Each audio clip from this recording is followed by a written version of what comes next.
وحده والصلاة والسلام على من لا نبي بعده. اللهم صل على سيدنا مولانا محمد وعلى آل سيدنا مولانا محمد كما صليت على إبراهيم وعلى آل إبراهيم إنك حميد مجيد. أما بعد فأعوذ بالله من الشيطان الرجيم. بسم الله الرحمن الرحيم. يا أيها الذين آمنوا اجتنبوا كثيرا من الظن إن بعض الظن إثم ولا تجسسوا ولا يغتب بعضكم بعضا أيحب أحدكم أن يأكل لحم أخيه ميتا فكرهتموه واتقوا الله. وقال عليه الصلاة والسلام إياك والظن فإن الظن أكذب الحديث ولا تحسسوا ولا تجسسوا ولا تدابروا ولا تباغضوا ولا تباغضوا وكونوا عباد الله إخوانا. وقال عليه الصلاة والسلام كفى بالمرء كذبا أن يحدث بكل ما سمع. وقال عليه الصلاة والسلام لا يؤمن أحدكم حتى يكون هواه تبعا لما جئت به أو كما قال عليه الصلاة والسلام. میرے انتہائی محترم بزرگوں، دوستوں، عزیزوں، تمام شرور کا سبب اللہ یا اللہ کی مخلوق کے ساتھ بدگمانی ہے، اور تمام خیروں کا حاصل کرنا اور اس کا بنیادی سبب اللہ اور اللہ کی مخلوق کے ساتھ اچھا گمان کرنا ہے۔ اگر کوئی غور کر لے قرآن اور حدیث پر اس گمان کے بارے میں تو یہ سمجھ جائے گا کہ گمان سے بڑی کوئی طاقت نہیں ہے۔ گمان سے بڑی کوئی طاقت نہیں، گمان سے بڑی کوئی طاقت، سارے ملائکہ، سارے انبیاء، سارے اولیاء، ساری مادی طاقتیں جمع کر دی جائیں، اس سب سے بڑھ کر طاقت اور قوت گمان میں ہے۔ آپ سوچیے میں کیا عرض کر رہا ہوں۔ اس لیے کہ گمان اللہ کی قدرت کو اور اس کی ذات کو بندے کے ساتھ کر دیتا ہے۔ انا عند ظن عبدی بھی، میں اپنے بندے کے گمان کے ساتھ ہوں، چاہے اس کا گمان ظاہر کے کتنا بھی خلاف ہو۔ اس کا گمان ظاہر کے کتنا بھی خلاف ہو، فرمایا میں اپنے بندے کے گمان کے ساتھ ہوں اگرچہ اس کا گمان ظاہر کے کتنا بھی خلاف ہو۔ کائنات کی جتنی بھی شکلیں ہو سکتی ہیں، چھوٹی یا بڑی، اگر بندہ ان سب کے خلاف گمان کر لے تو اللہ تعالیٰ ان سب پر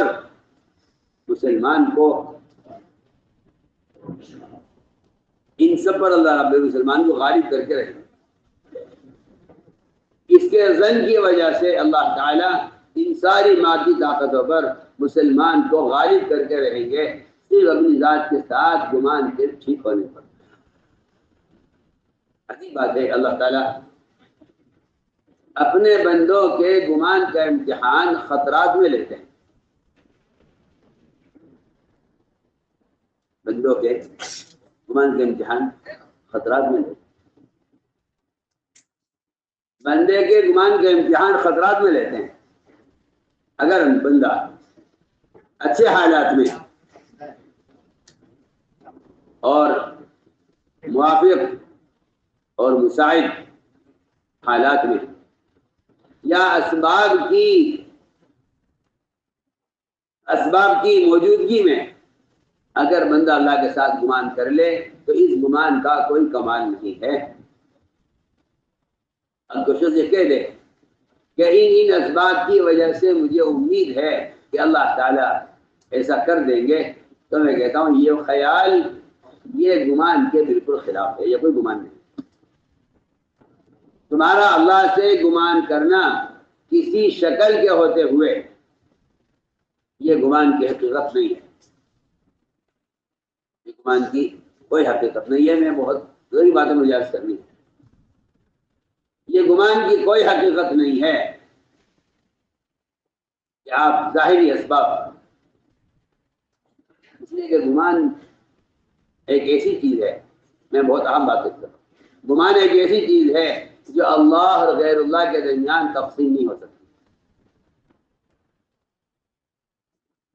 اللہ اور غیر اللہ کے درمیان تقسیم نہیں،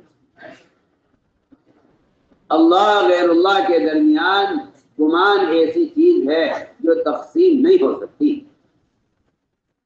آپ نے جب تقسیم کر دیا تو پھر آپ کا گمان اللہ کے ساتھ درست نہیں ہے۔ ہم آپ سے بہت بنیادی بات کر رہے ہیں۔ میں کہتا ہوں کہ ایک شخص ظاہری حالات دیکھ کر یہ کہتا ہے کہ امید اللہ کی ذات سے کہ یہ کام ہو جائے گا۔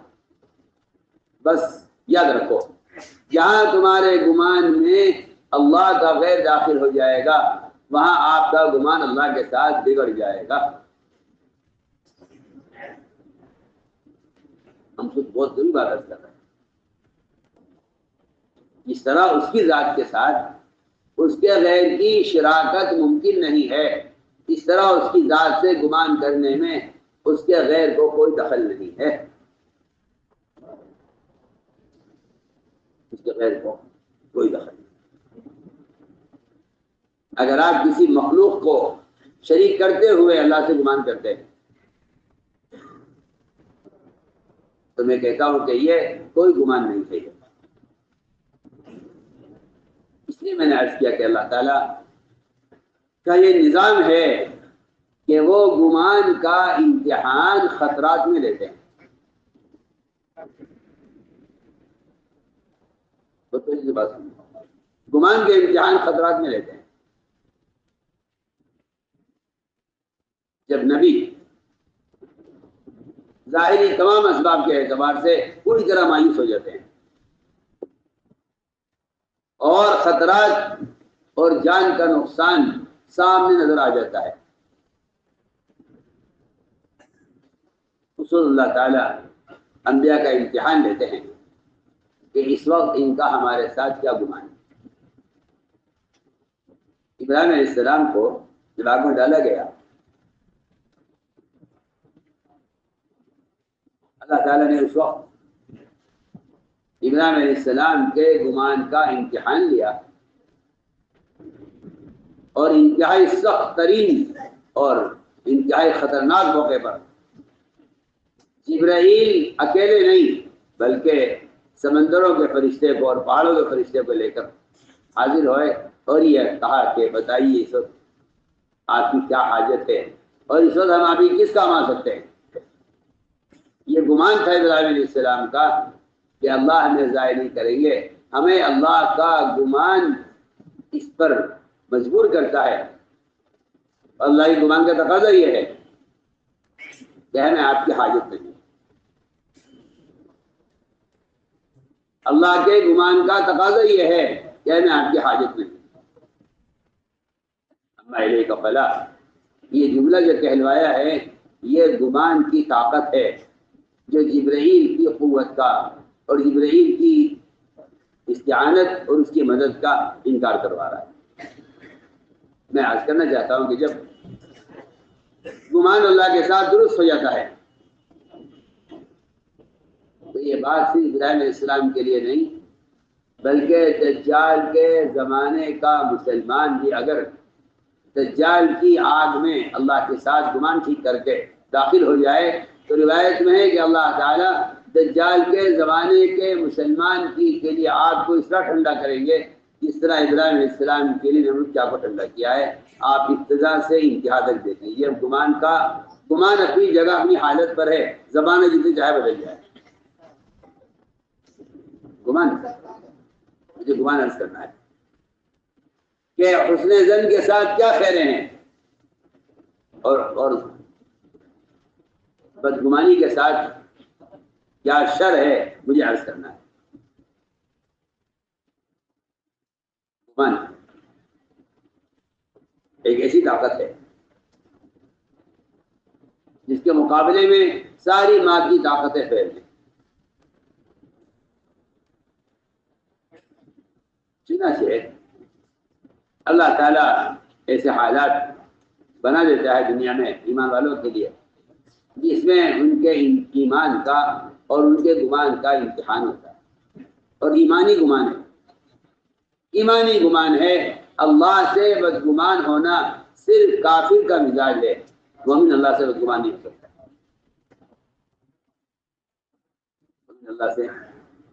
مومن اللہ سے بدگمان نہیں ہو سکتا. کافر اللہ سے بدگمان ہوتا ہے. لا ییأس من روح اللہ الا القوم الکافرون. یہ صفت کافروں کی بیان کی گئی ہے کہ یہ اللہ کی ذات سے بدگمان رہیں گے.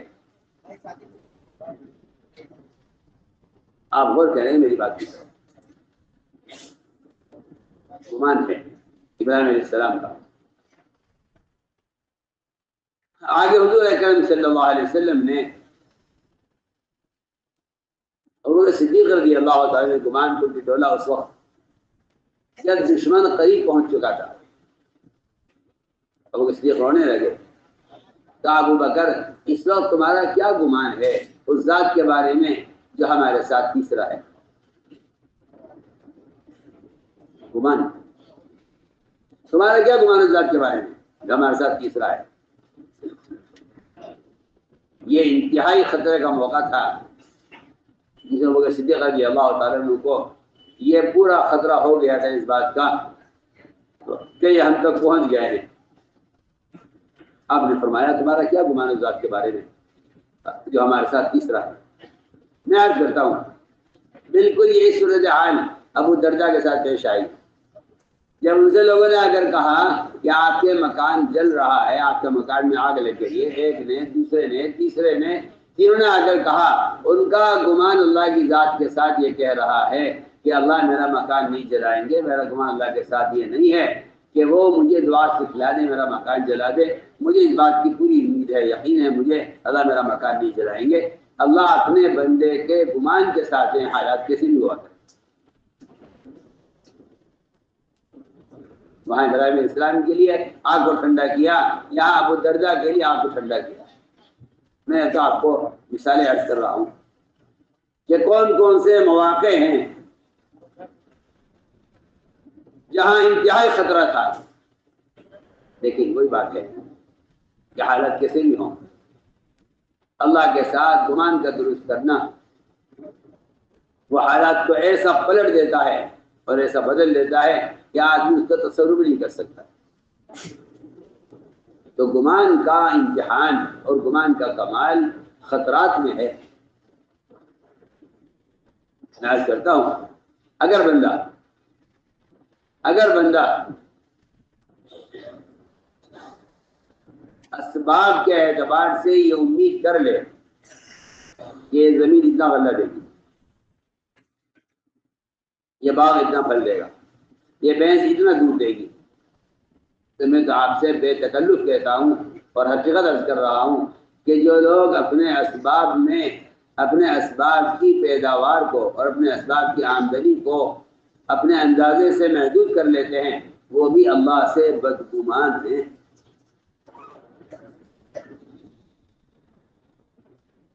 وہ بھی اللہ سے, کیونکہ اس کی ذات کے ساتھ گمان کرنے کا سبب سے کوئی تعلق نہیں ہے. میری بات پہ انتہا توجہ چاہتی ہے. جو لوگ یہ خیال کر لیتے ہیں کہ زمین اتنا غلہ دے گی, یہ بھینس اتنا دودھ دے گی, یہ دکان اتنا نفع دے سکتی ہے, یہ بھی اللہ سے بدگمان ہے.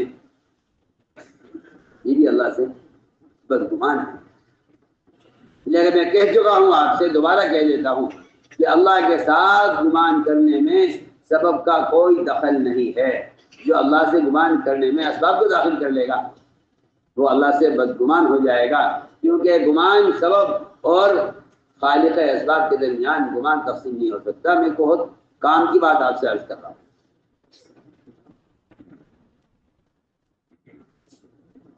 گمان کیا ہے, بدگمانی کیا ہے, میں عرض کرتا ہوں.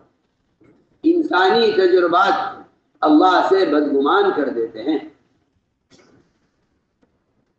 انسانی تجربات اللہ سے بدگمان کر دیتے ہیں. آپ بیماریوں سے موت کا تجربہ کر لیں. اگر آپ کہتے ہیں فلاں بیماری وہ تو موت کا سبب ہے تو آپ اللہ سے بدگمان ہو گئے. ایک صاحب کو بخار ہو گیا، ایک صاحب کو بخار ہو گیا، آپ صلی اللہ علیہ وسلم ان کی عادت کی تشریح لے گئے.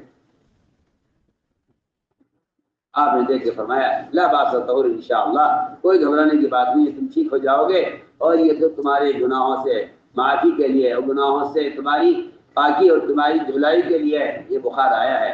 ان صاحب نے کہا نہیں، آپ کیا بات کر رہے ہیں، یہ والا بخار نہیں جو ٹھیک ہو جائے، یہ تو وہ والا بخار ہے جو مجھے قبرستان پہنچائے گا.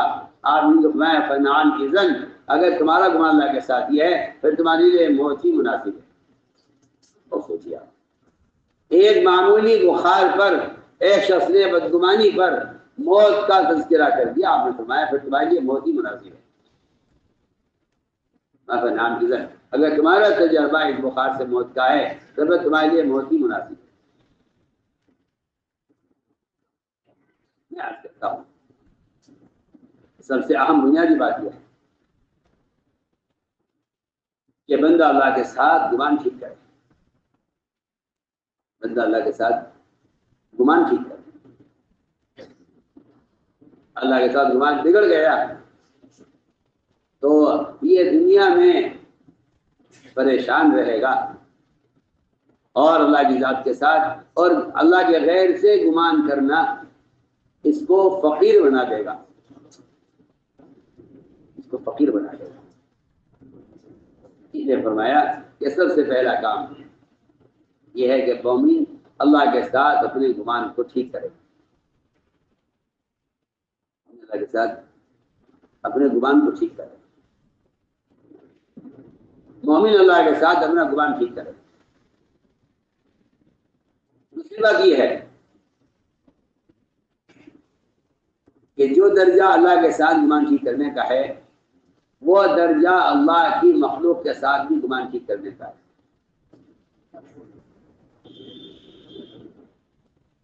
اگر گمان اللہ کے ذات کے ساتھ بگڑے گا تبھی خطرات سے نہیں بچ سکتا، اور اگر اس کا گمان اللہ کی مخلوق کے ساتھ بگڑ گیا تو ایمان والے کے درمیان وہ فساد پیدا ہوگا بدگمانی سے، جس فساد کا کوئی حل نہیں ہوگا اور جس کو روکنے کا کوئی ذریعہ نہیں ہوگا. میں آپ سے عرض کرنا چاہتا ہوں کہ اگر بندے کا گمان مخلوق کے ساتھ بگڑ جائے، بندے کا گمان مخلوق کے ساتھ بگڑ جائے، جی ہاں، قرآن نے دونوں کو دونوں کو بیان کیا ہے. کوئی کہ اگر بندے کا گمان مخلوق کے ساتھ بگڑ جائے تو میں عرض کرتا ہوں کہ اگر مخلوق کے ساتھ گمان بگڑ جائے تو ایک گھر بھی چل نہیں سکتا. ایک گھر بھی چل نہیں سکتا. ایک گھر بھی چل نہیں سکتا، اس لیے کہ مومن کے ساتھ حسن ظن کا تقاضا یہ ہے. سننا کان کھول کے بعد، مومن کے ساتھ حسن ظن کا تقاضا یہ ہے کہ اگر آپ کسی مومن کو کوئی عمل کرتے ہوئے دیکھیں یا کوئی گناہ کرتے ہوئے دیکھیں اور مومن اس کا انکار کرے تو مومن کے ساتھ حسن ظن کا تقاضا یہ ہے کہ آپ اس کے آنکھ سے دیکھے ہوئے گناہ کو، آپ اپنی آنکھ سے دیکھے ہوئے گناہ کو اپنی آنکھ کی خطا کہیں اور یہ کہیں مجھے مومن کے ساتھ گمان یہ ہے کہ اگر مومن کا انکار کر رہا ہے تو مومن صحیح کہہ رہا ہے، میری آنکھ نے غلط دیکھا ہے. یہ تو صحیح. میں آپ سے بتانا چاہتا ہوں کہ دور صحابہ میں آپس کی اجتماعیت کے لیے سب سے بنیادی شرط اور سبب وہ مومن کے ساتھ حسن ظن تھا. جو اس زمانے میں بالکل ختم ہو چکا ہے. بہت میں آپ سے بنیادی بات کر رہا ہوں. اگر ایک میاں اور بیوی ان کے درمیان اگر حسن ظن نہیں ہے تو یہ چین کی زندگی نہیں گزار سکتے. سوچیے آپ حسن ظن کا تقاضا یہ ہے کہ آپ کا جو اپنا گمان مومن کے بارے میں ہے وہ آپ کی آنکھ کو جھٹلا دے. اس کو کہتے ہیں مومن کے ساتھ گمان ٹھیک کرنا. سنیے میں کیا کہہ رہا ہوں. گمان کا تقاضا یہ ہے اور گمان کی حقیقت یہ ہے کہ اس طرح اللہ کی ذات کے ساتھ گمان کرنے والا سبب کا انکار کر دیتا ہے کہ سب سے نہیں ہوتا. اس طرح مومن کے ساتھ اچھا گمان کرنے والا شخص اپنی آنکھ کے دیکھے ہوئے کا انکار کر دے گا. میں اس کی مثالیں پیش کرنا چاہتا ہوں. دور صحابہ میں ایک مومن کے ساتھ حسن ظن کا کیا درجہ تھا وہ میں عرض کرنا چاہتا ہوں. پہلی مثال مومن کے ساتھ حسن ظن.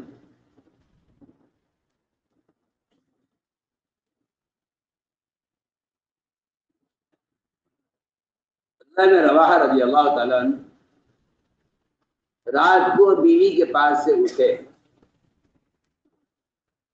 اور باندی کے پاس سے رہے. میں نے ایک بات کی ہے آپ سے. ایک گھرانہ صرف دو میاں بیوی کا. اس گھر کا نظام ان کا آپس کا اتفاق ان کی آپس کی محبت باقی نہیں رہ سکتی اگر یہ ایک دوسرے کے بارے میں اس درجے تک اپنے گمان کو درست نہ کریں. اس درجے تک کہ یہ اپنی آنکھ کے دیکھے ہوئے کا انکار کر دیں گمان کی وجہ سے. اس کے بغیر ایک گھر نہیں چل سکتا. آپ اس بدگمانی کے ساتھ اتنا بڑا دعوت کا نظام عالمی سطح پر چلا لیں یہ ناممکن بات ہے. ہم آپ سے کچھ کہنا چاہتے ہیں. آپ مثال پر غور کریں. اس مثال پر غور کریں جو میں بیان کر رہا ہوں. مخلوق کے ساتھ گمان. اچھا وہ اٹھے بیوی کے پاس سے باندھی ہوا بھی جس زمانے میں بیویوں کی طرح اپنی خواہش کو پورا کرنے اور اپنی حاجت کے پورا کرنے کے لیے وہ باندھی کے پاس چلے گئے. بیوی کی آنکھ کھلی. اس نے دیکھا کہ شوہر بستر پر نہیں ہے. کہاں گئے؟ رات کو اٹھی تلاش کیا تو دیکھا تو وہ باندھی سے صحبت کر رہے تھے. اپنی آنکھوں سے دیکھا بیوی.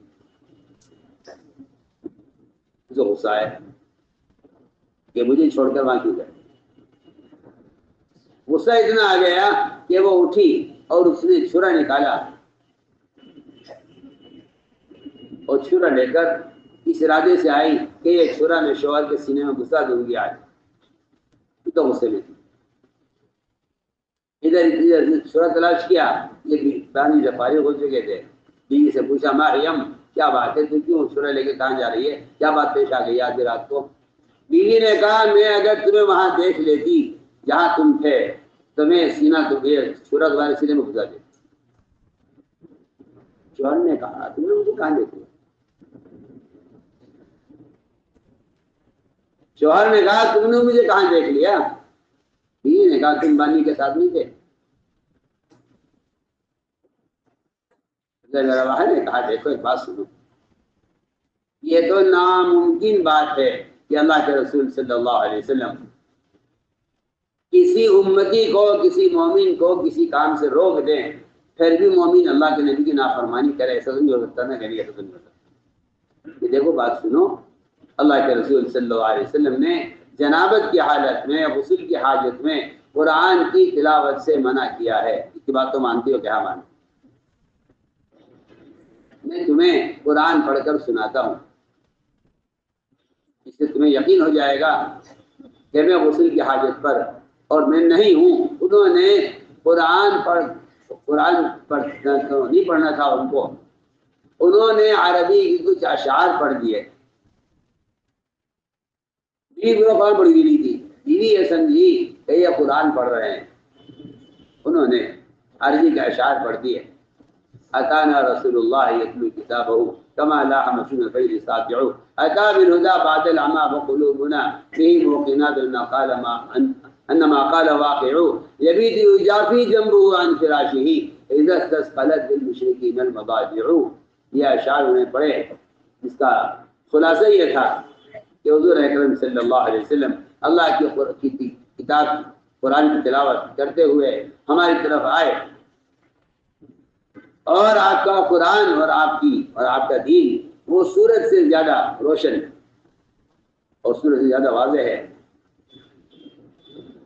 آپ ہدایت کا راستے لے کر آئے ہمارے اندھے پن کے بعد، اور ہمیں آپ کی ہر بات کا دل سے یقین ہے کہ جو آپ نے فرمایا ہے وہ ہو کر رہے گا.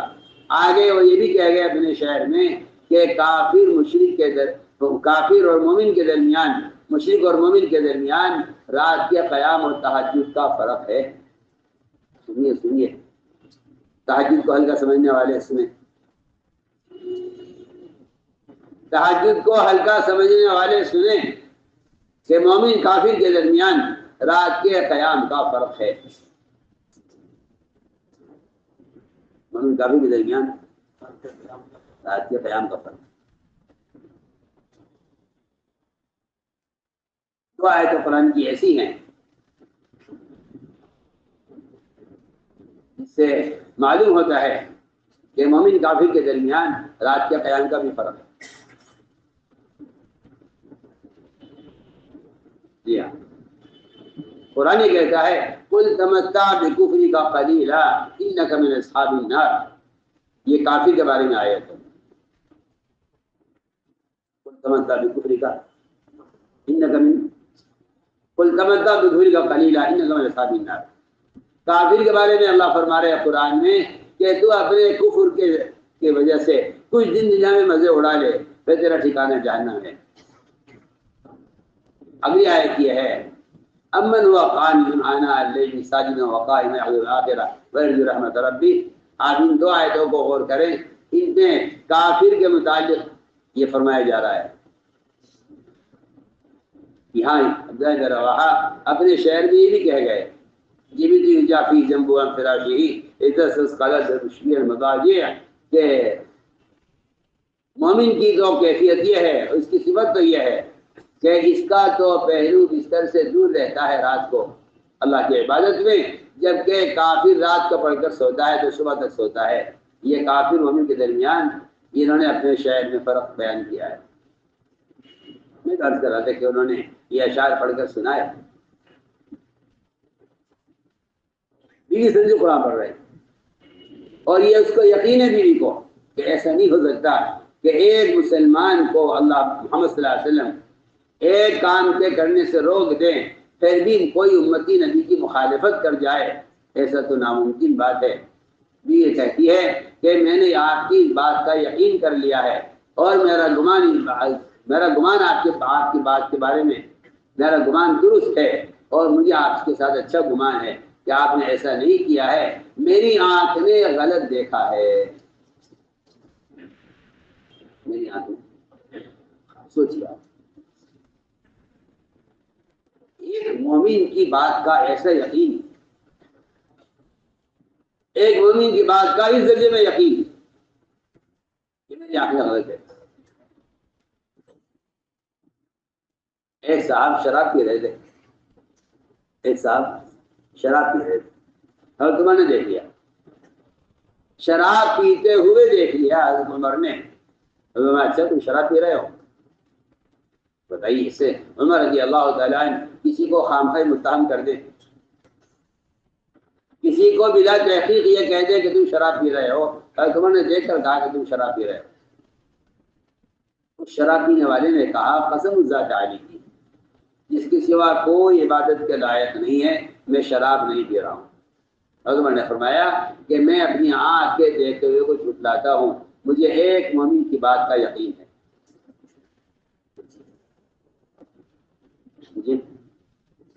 مجھے مومن کی بات کا یقین ہے، میں بھی آنکھ کے دیکھتے ہوئے کو جھٹلاتا ہوں، مجھے مومن کی بات کا یقین ہے. تو مومن جھوٹ نہیں بول سکتا.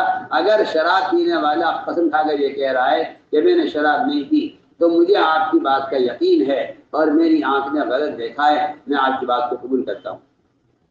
یہ جب یہ بات عمر نے اس وقت کہیے جب ان کو کسی نے آ کر شراب پینے والے کی خبر نہیں کی تھی، انہوں نے شراب پینے والے کو خود دیکھا تھا، شراب پینے والے کو خود دیکھا۔ میرے دوستوں، مجھے عرض کرنا ہے کہ مومن کے بارے میں بدگمانی، اس کا جو فساد ہے، اس لیے کہ سوال اس بات کا ہے کہ بدگمانی کی ابتدا کہاں سے ہوتی ہے؟ بدگمانی کی ابتدا کہاں سے ہوتی ہے؟ بدگمانی کی پیدا ہوتی ہے وہ شیاطین کے وساوس سے پیدا ہوتی ہے، شیاطین کے وساوس سے بدگمانی پیدا ہوتی ہے۔ ساری بدگمانیاں مومن کے بارے میں یا اللہ کی ذات کے بارے میں، یہ صرف شیطان کا کام ہے کہ وہ مومن کے دل میں مومن کی طرف سے بدگمانی پیدا کرتا ہے۔ پھر اس بدگمانی پر تجسس ہوتا ہے، اس بدگمانی پر تجسس ہوتا ہے۔ تجسس آدمی جب کرتا ہے، جب اس کے دل میں کوئی بات بیٹھ جاتی ہے کسی کے بارے میں، تو پھر وہ اس کی تحقیق میں لگ جاتا ہے کہ تحقیق کرو کہ ایسا ہے یا نہیں۔ لوگ کہتے ہیں کہ ایک ایسا آدمی جس کی بات کا انکار نہیں کیا جا سکتا، اور ایک ایسا نورانی چہرے والا آدمی جو جھوٹ نہیں بول سکتا، اور ایک ایسا معتبر شخص جس کی بات کی تصدیق کی جائے گی، اس نے ہم سے کہا ہے کہ فلاں صاحب نے یہ کیا ہے۔ حدیث میں کچھ صراحت ہے حدیث کے اندر کہ یہ شیطان ہی تھا۔ لوگ کہتے ہیں کہ میں اس کو نام سے نہیں جانتا، شکل سے پہچانتا ہوں، سامنے آ کے تو بتا دوں گا۔ فرمایا حدیث میں صاف حدیث سے روایت ہے، آپ فرمایا وہ شیطان ہی تھا جو تمہارے درمیان بدگمانی پیدا کر گیا۔ تو قرآن کی آیت کا ایک عجیب و غریب ایک ترتیب ہے۔ پہلے فرمایا اجتنبوا کثیر من الظن، کہ بدگمانی سے بچو۔ آگے فرمایا لا تجسسوا، کہ بدگمانی کی وجہ سے تجسس مت کرو۔ تجسس ایک ایسا مرض ہے کہ جب کوئی شخص، میں بہت اہم بات کہہ رہا ہوں، آگے کوئی شخص کسی کی اصلاح کے ارادے سے بھی تجسس کرے گا تو ایسا شخص حدیث کی کے الفاظ میں مفسد کہا گیا ہے، مصلح نہیں کہا گیا ہے۔ چاہے وہ پیر ہو، چاہے وہ شیخ ہو، چاہے وہ امیر ہو، چاہے وہ استاد ہو، چاہے وہ باپ ہو، چاہے وہ شوہر ہو۔ میں کہتا ہوں جتنے بڑے رشتے ہو سکتے ہیں تربیت کرنے والوں کے، اگر ان کی طبیعت میں تجسس ہے تو یہ مصلح نہیں کہلائیں گے، بلکہ حدیث کے الفاظ میں ان کو حدیث مفسد کہا گیا ہے۔ سنیے رسول میں کیا بول رہا ہوں اور دیجیے بھی کیا کہہ رہا ہوں۔ پیر ہو، شیخ ہو، امیر ہو، شوہر ہو، باپ ہو، کسی کا کوئی مربی ہو، اگر وہ اصلاح کی غرض سے بھی آپ کے عیب کو دیکھنا چاہتا ہے تو حدیث میں فرمایا کہ یہ آدمی فساد پھیلانے والا ہے، اصلاح کرنے والا نہیں۔ آپ سوچیے،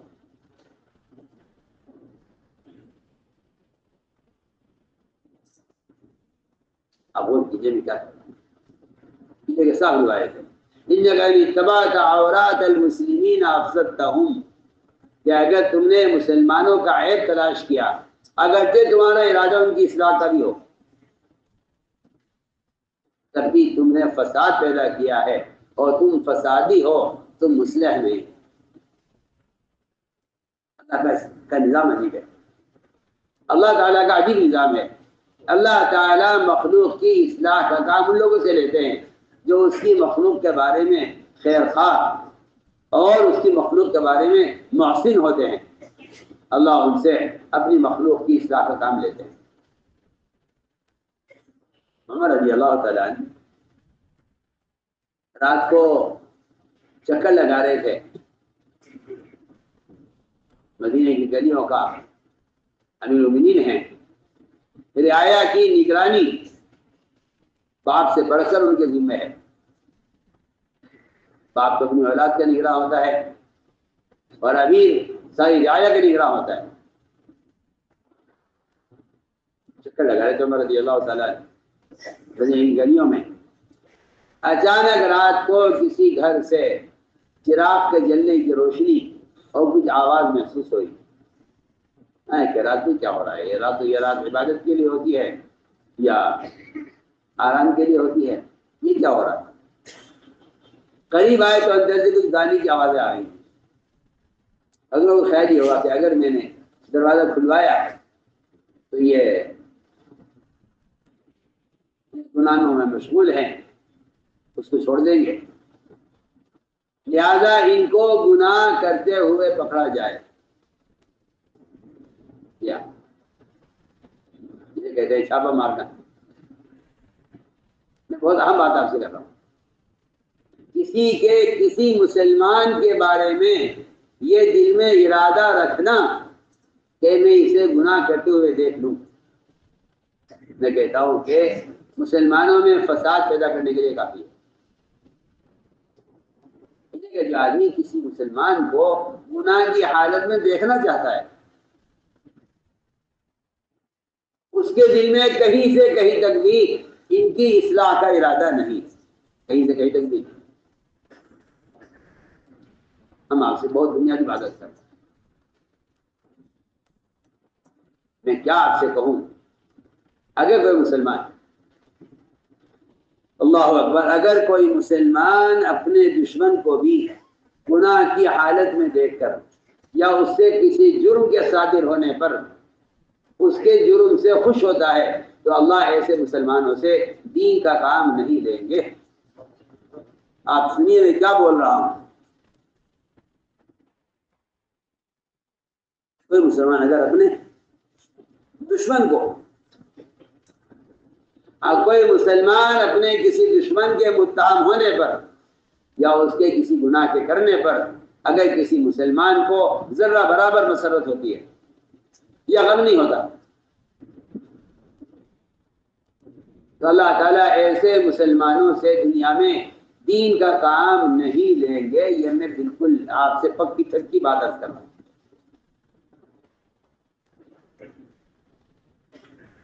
لوگ دعائیں کراتے ہیں اللہ ہم سے کام لے لے، اللہ ہم سے کام لے لے۔ میں کہتا ہوں اللہ کے کام لینے کی شرائط پوری کرو، جن میں ایک شرط ہے بنیادی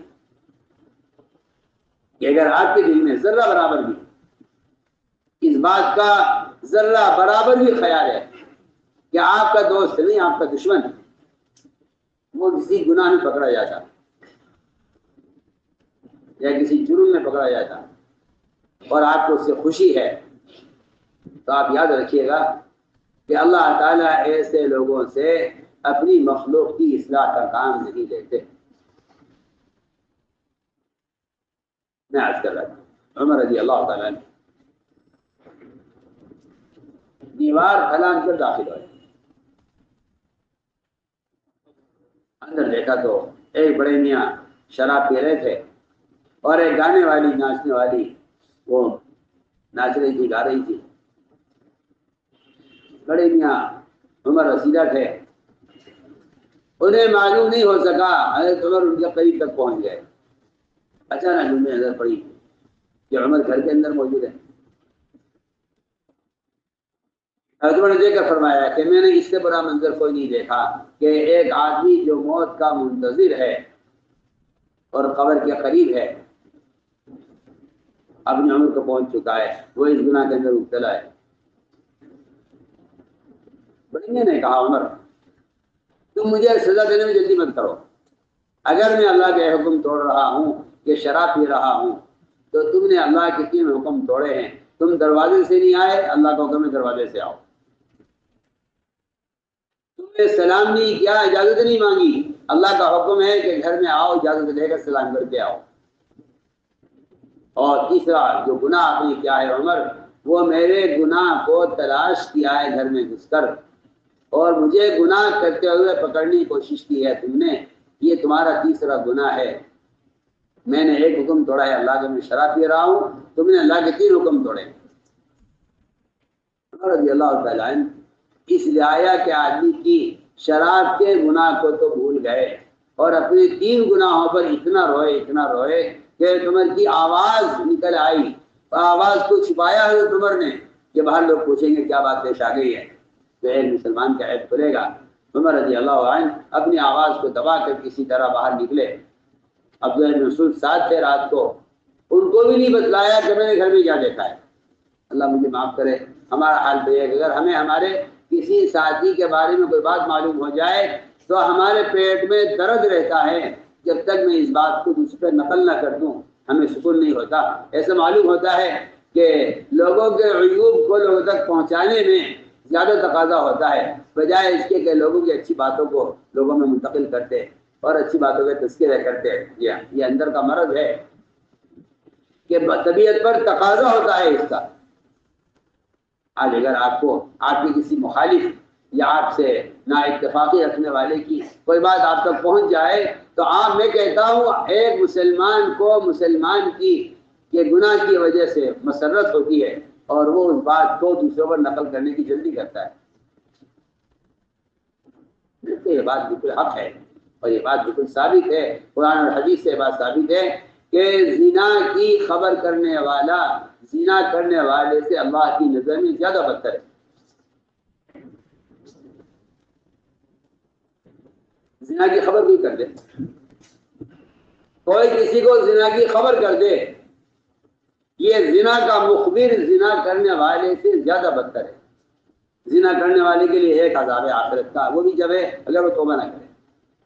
زنا کرنے والے کے لیے ایک آخرت کا عذاب ہے، وہ بھی شرط پر ہے کہ وہ توبہ نہ کرے،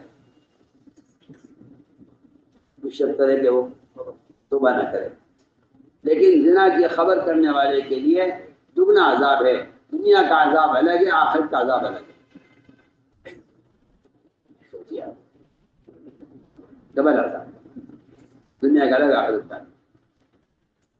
صاحب قرآن کی آیت کا ترجمہ ہے جو میں عرض کر رہا ہوں، ان الذین یحبون ان تشیع الفاحشہ، جو لوگ بری بات کو لوگوں تک پہنچانا پسند کرتے ہیں۔ میں کچھ کہہ رہا ہوں،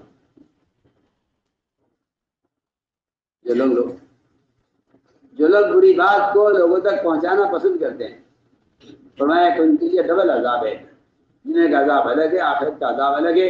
دنیا کے 2 عذاب ہیں، دنیا کے عذاب کی 2 شکلیں ہیں، ایک رسوائی،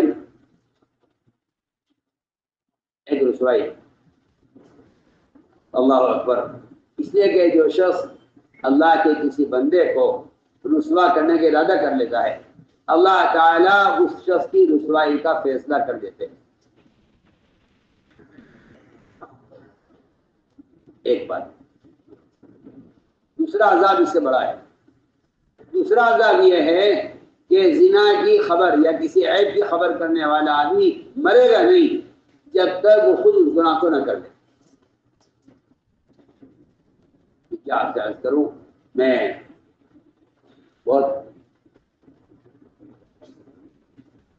واضح بات عرض کر رہا ہوں۔ آپ دیکھیں گے بعض لوگ بڑھاپے کی عمر کو پہنچ کر ایسا گناہ کرتے ہیں جو گناہ انہوں نے جوانی میں نہیں کیا ہے، اور یہ اس بات کی دلیل ہے کہ جو مسلمان کسی مسلمان کے عیب کو کھولتا ہے وہ مرنے سے پہلے اس عیب میں مبتلا ہو کر رہے گا، مرنے سے پہلے اس عیب میں مبتلا ہو کر رہے گا۔ تو میں نے عرض کیا کہ یہ بہت غور کرنے کی چیزیں ہیں۔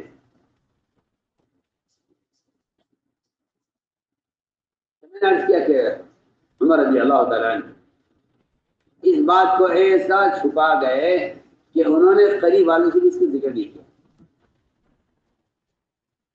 بڑے میاں نے عمر کے آنے چھوڑ دیا کہ جب بھی جائیں گے سب کے سامنے بات کھلے گی۔ عمر نے ایک عرصہ ہو گیا بڑے میاں کو حضرت عمر کے مجلس میں آنے چھوڑ دیا۔ پھر بات پرانی ہوگی تو خیال یہ ہوا کہ اب تو حضرت عمر بھول گئے ہوں گے اس بات کو، چلو چلتے ہیں حضرت عمر کی مجلس میں، مگر بڑے میاں نے عقل مندی یہ کی کہ وہ چھپ کر بیٹھے پیچھے تاکہ عمر ان کو دیکھ نہ سکے، مگر حضرت عمر کی ان پر نظر پڑ گئی، بڑی میاں کو میرے پاس لاؤ۔ بڑی میاں سے کہا کہ چلیے آپ کو نے بلایا ہے۔ بڑے میاں کو یقین تھا کہ آج سب کے سامنے اس رات کی بات کھلے گی۔ حضرت عمر نے قریب کیا بڑے میاں کو، ان کے کان میں اپنا منہ لگا کر فرمایا کہ بڑے میاں میں نے اس رات کی بات کسی کو نہیں بتائی ہے، میں جانتا ہوں میرا اللہ جانتا۔ بڑے میاں نے کہا عمر کان قریب کرو، مجھے بھی کچھ کہنا ہے۔ بڑے میاں نے عمر کے کان کو لقمہ بنا لیا، روایت میں ہے التقم اذنہ، کان کو لقمہ بنا لیا اور یہ کہا کہ اس رات کی اس دن سے میں نے آج تک شراب نہیں پی۔ میں تو کہنا چاہتا ہوں کہ اللہ تعالیٰ اصلاح کا کام ان سے لیتے ہیں، اللہ اصلاح کا کام ان سے لیتے ہیں، مومن کے عیب کو چھپا دیتا ہے۔ تو میرے دوستو عزیزو، قرآن کا عجیب اسلوب ہے، فرمایا لا تجسسوا، عیب جوئی مت کرو، لا تجسسوا، عیب جوئی مت کرو۔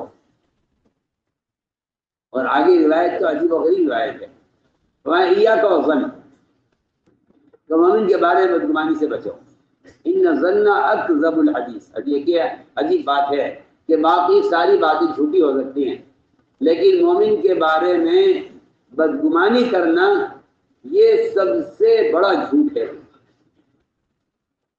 یہ سب سے بڑا جھوٹ، ان الظن اکذب الحدیث، کہ جھوٹوں کی سب سے بڑی قسم اور جھوٹ کی سب سے گندی قسم مومن کے بارے میں بدگمانی ہے، ان الظن اکذب الحدیث۔ فرمایا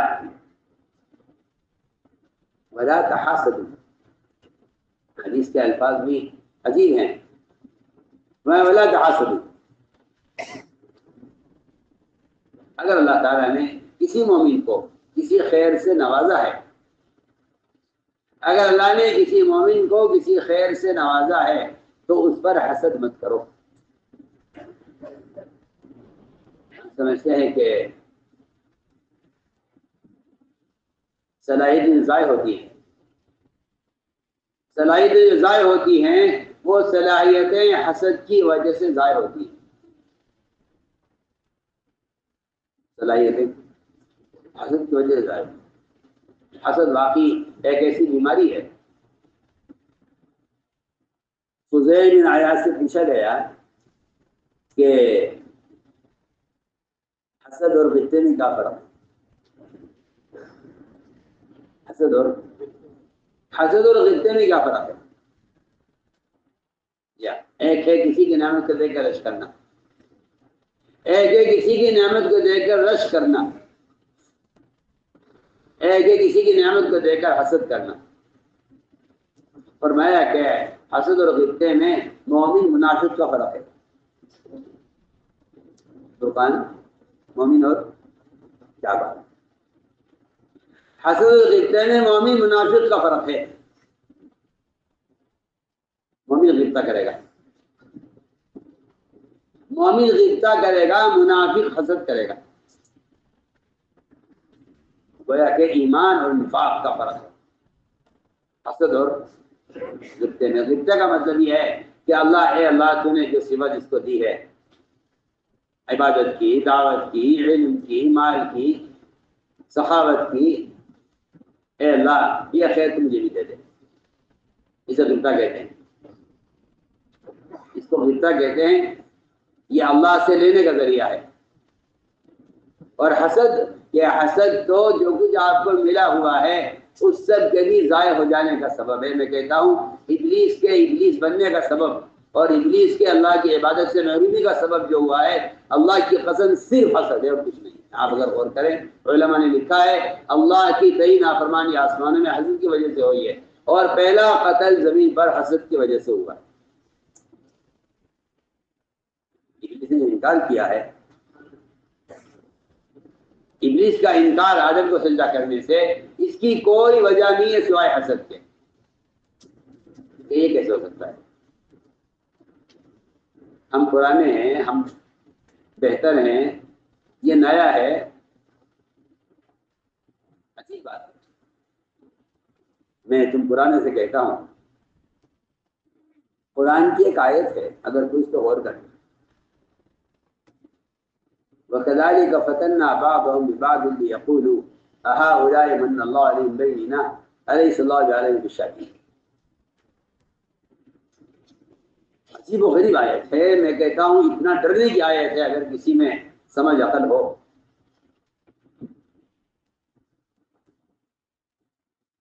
وَكَذَلِكَ فَتَنَّا بَعْضَهُمْ بِبَعْضٍ لِيَقُولُوا أَهَٰؤُلَاءِ مَنَّ اللَّهُ عَلَيْهِم بَيْنِنَا أَلَيْسَ اللَّهُ بِأَعْلَمَ بِالشَّاكِرِينَ۔ فرمایا اللہ تعالیٰ نے کہ ہمارا یہاں ایمان اس طرح ہے، امتحان اس طرح بھی ہوتا ہے۔ وَكَذَلِكَ فَتَنَّا بَعْضَهُمْ بِبَعْضٍ، کہ ہم نے بعض کو بعض سے آزمایا، آزمائش میں ڈالا ہے۔ کیا آزمائش؟ آزمائش یہ ہے کہ ہم کسی خیر سے کسی کو نوازیں گے۔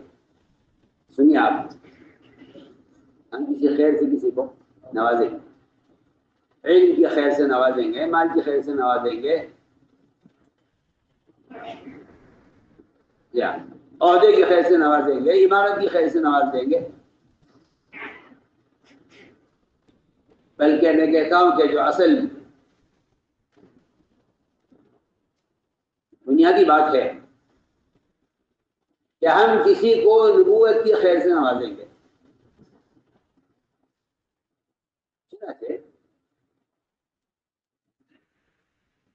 مشرکین نے آپ صلی اللہ علیہ وسلم کے نبوت پر جو حسد کیا ہے، اس حسد کی وجہ سے وہ اسلام سے محروم رہے۔ مشرکین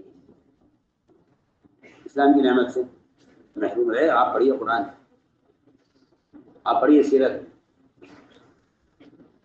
ابو جہل نے یہ کہا تھا، میں بہت اہم بات ہے، ابو جہل نے یہ کہا تھا کہ محمد کی بات بالکل صحیح ہے، حق ہے، سچ ہے۔ سنیے آپ ابو جہل کی بات۔ ابو جہل کا کہنا یہ ہے کہ ان کی بات سچ ہے، حق ہے، یہ جو کچھ کہہ رہے ہیں ان کی بات شاعر سے، کسی کے کلام سے، کاہنوں کے کلام سے ملتی نہیں ہے، ان کا کلام بہت اعلیٰ ہے، ان کی بات بہت اونچی ہے، اور یہ جو کچھ کہہ رہے ہیں سب کچھ حق ہے۔ مجھے ایمان لانے میں صرف یہ رکاوٹ ہے کہ نبی ہمارے خاندانی کیوں نہیں۔ یہ ابو جہل کا بیان ہے۔ جی ہاں، میں آپ سے بہت اہم بات کر رہا ہوں۔ اگر یہ نبی ہمارے خاندان کے ہوتے تو ہم ایمان لے آتے، لیکن کیونکہ نبوت ہمارے خاندان میں نہیں ہوئی ہے، اس لیے میں ان کو نبی میں نہیں مانتا۔ مجھے ان کی نبوت پر یہ حسد ہے۔ اس حسد نے ابو جہل باقی رکھا، مشرک باقی رکھا۔ یہ صرف اس لیے ایمان نہیں لایا کہ نبوت آپ کے خاندان میں، کہ ہمارا خاندان میں کیوں نہیں۔ کہانی پڑھی ہوئی ہے، سیرت نقل کیا ہے۔ ابو جہل کے اسلام نہ لانے کی وجہ یہ نہیں ہوئی کہ اس کو اسلام سے انکار تھا، اس کے الفاظ یہ ہیں، تو غور کریں۔ بہت مزے کی بات میں آپ سے کروں۔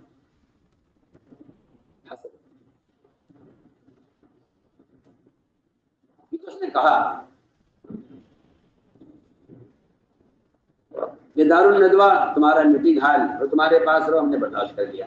سپاہی تمہارے پاس ہو، ہم نے برداشت کر لیا۔ کعبے کی دیکھ بھال، اس کی نگرانی، اس کی صفائی ستھرائی، اس کی مرمت، اس پر مال خرچ کرنا اور اس کی دیکھ بھال کرنا تمہارے قبیلے کے پاس، ہم نے اس کو برداشت کر لیا، لیکن ہم اس کو برداشت نہیں کریں گے کہ نبی تمہارے خاندان میں۔ حسد نے ابو جہل کو مومن نہیں ہونے دیا، اور حسد نے ابلیس کو ابلیس بنایا، یہ میں اصل بات کہہ رہا تھا۔ اللہ تعالیٰ کا نظام یہی ہے کہ وہ حق کے راہ میں چلنے والوں کا امتحان لینے کے لیے بعض مرتبہ بعض والوں کو آگے بڑھا دیتے ہیں، تو اس پر لوگ اعتراض کرتے ہیں، میں آپ سے بہت کام کی باتیں کر رہا ہوں، اس پر لوگ اعتراض کرتے ہیں کہ آپ نے ہمارے ہوتے ہوئے ہمارے بعد والوں کو آگے کیوں بڑھایا؟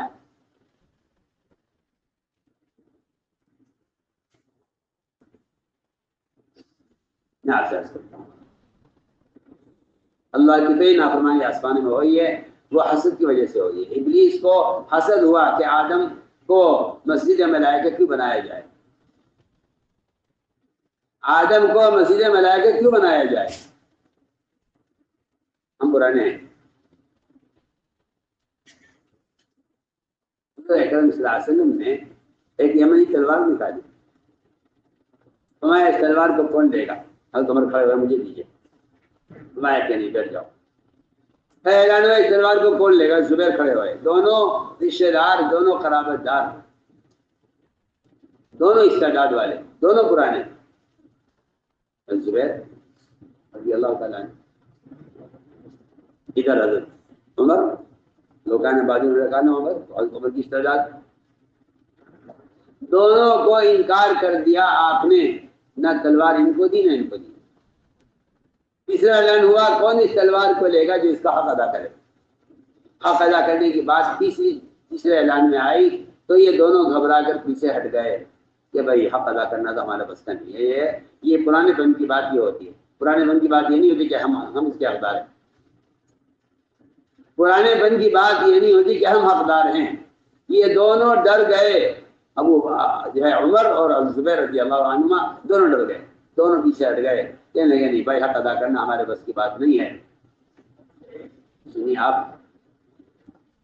دونوں پیچھے ہٹ گئے ڈر کر، کیونکہ پہلا اعلان ہوا تھا کون لے گا، تو دونوں کھڑے ہو گئے۔ جب اعلان یہ ہوا اس کا حق کون ادا کرے گا، تو دونوں ڈر کے پیچھے ہٹ گئے۔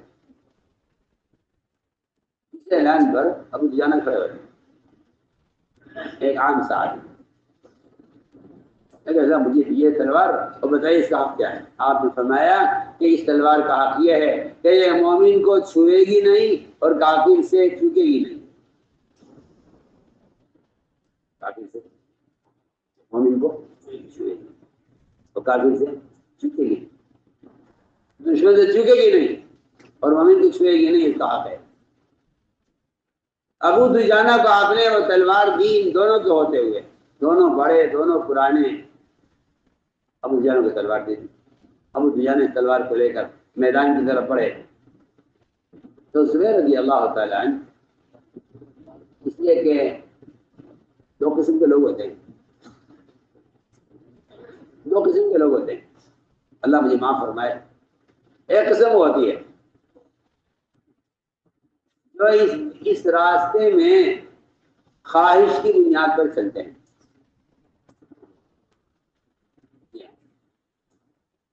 جہاں تک ان کی خواہش کے مطابق بات کام ہوتا رہتا ہے وہاں تک وہ چلتے رہتے ہیں، جہاں تک کام ان کی طبیعت کے خلاف ہو جاتا ہے وہاں وہ میدان چھوڑ دیتے ہیں، وہاں میدان چھوڑ دیتے ہیں۔ میں آپ سے بہت کام کی باتیں کر رہا ہوں، وہ کہتے ہیں کہ بھائی ہماری مرضی کے مطابق نہیں ہوا ہے۔ میں سب آپ سے کہتا ہوں، منافقین کے سردار عبداللہ بن ابی بن سلول، اس نے اپنی چاہت کے مطابق کام نہ ہونے کی وجہ سے اپنی جماعت کی خود تشکیل کی ہے۔ دنیا کا جمعی رائے والے میرے ساتھ ہو جائیں، اشتراک یہاں سے ہوتا ہے، اشتراک یہاں سے ہوتا ہے، اشتراک یہاں سے ہوتا ہے۔ جس نے یہ کہا کہ جو میری رائے والے ہیں وہ میرے ساتھ ہو جائیں۔ اجتماعی دعا ہوتی ہے، جہاں آدمی اپنی رائے کو بھلا کر فیصلے کا تابع ہو جاتا ہے وہاں اجتماعیت ہوتی ہے۔ جہاں پہ رائے پر اصرار ہوتا ہے وہاں اشتراک کی تشکیل ہوتی ہے۔ شاید میری بات کو سمجھے، وہاں اشتراک کی اشتراک کی تشکیل ہوتی ہے، وہاں اشتراک کی تشکیل ہوتی ہے. بتاؤ جی ہمارے ساتھ کون تیار ہے؟ چنانچہ 300 آدمیوں کا جو ٹولہ بنا عبداللہ بن ابی کے ساتھ، اس کی بنیادی وجہ یہ تھی کہ اس کی چاہت کے مطابق فیصلہ ہوا نہیں تو اس نے اپنی جماعت کی الگ تشکیل کی. میں اس کو بتانا چاہتا تھا کہ ایک مزاج یہ ہوتا ہے کہ بھائی جب ہمیں چیز ملی نہیں تو پھر ہمیں ایک طرف ہو جانا چاہیے. سنیے آپ،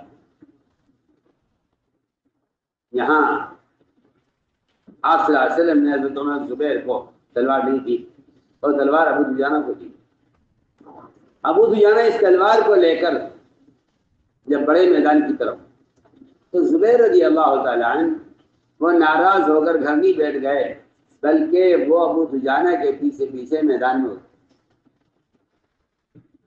ابو دجانہ کے عمل کو دیکھا اور دیکھ کر یہ کہا اللہ و رسول اعلم، کہ اللہ جانتے، اللہ کے رسول جانتے ہیں کون سا کام کس سے لینا ہے. یہاں سے آپ غور کیجئے کہ ابو دجانہ ایک عام صحابی اور زبیر رضی اللہ عنہ ان کے پیچھے چل رہے ہیں، ان کے جو ہے ان کے کام کو دیکھنے کے لیے. میدان میں اترو، میدان میں اترو. اگر تم پر ایک ایسا کالا غلام جس کا سر پچکا ہوا ہو اور بدشکل ہو، اگر وہ تم پر ذمہ دار بنا دیا جائے تو تم اس کے ساتھ اس کے تابع ہو کر چلو.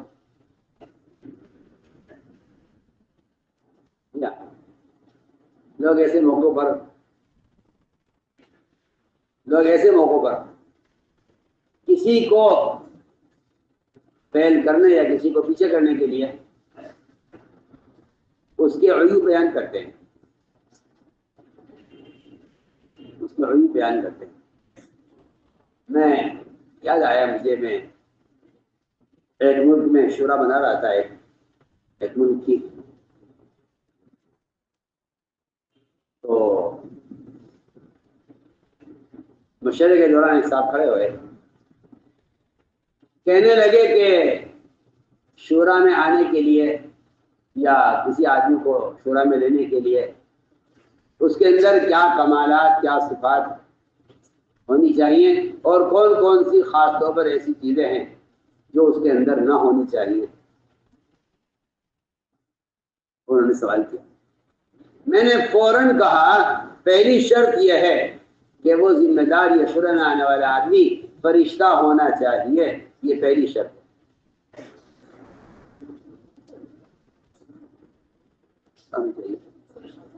صحیح، پہلی شرط.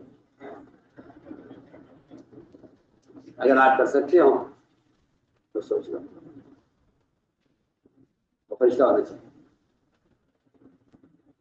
کہ اگر آپ یہ چاہتے ہیں کہ کوئی آپ کو ایسا آدمی ملے جو سارے عیوب سے پاک ہو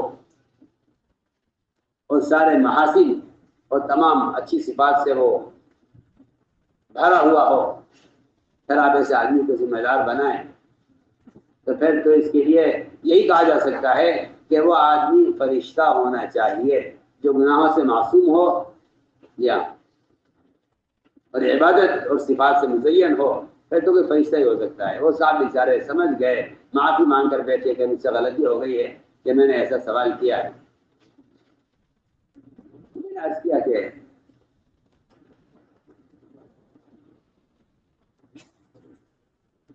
مومن کے بارے میں اچھا گمان، مومن کے بارے میں اچھا گمان. اور اگلی بات یہ ہے کہ اس کو ہمیشہ اللہ کی تقسیم سمجھنا چاہیے. یہ تقسیم اللہ کی ہے، تقسیم اللہ کی ہے، تقسیم اللہ کی ہے. اسے مخلوق کو کوئی دخل نہیں ہے. کیونکہ قرآن کی آیت بتاتی ہے کہ اللہ جانتے ہیں کہ اللہ کا مکان کس سے لینا ہے. اللہ عالم حیث الرسالۃ، یہ بھی قرآن کی آیت ہے۔ اللہ یصطفی من الملائکۃ رسلا من الناس، اللہ تعالیٰ خود چھانٹتے ہیں انسانوں میں سے فرشتوں میں سے اپنے کام کے لیے، یہ انتخاب اللہ تعالیٰ کی طرف سے ہوتا ہے۔ فرمایا کہ حسد آدمی کو محروم کر دیتا ہے، کیا وجہ ہے؟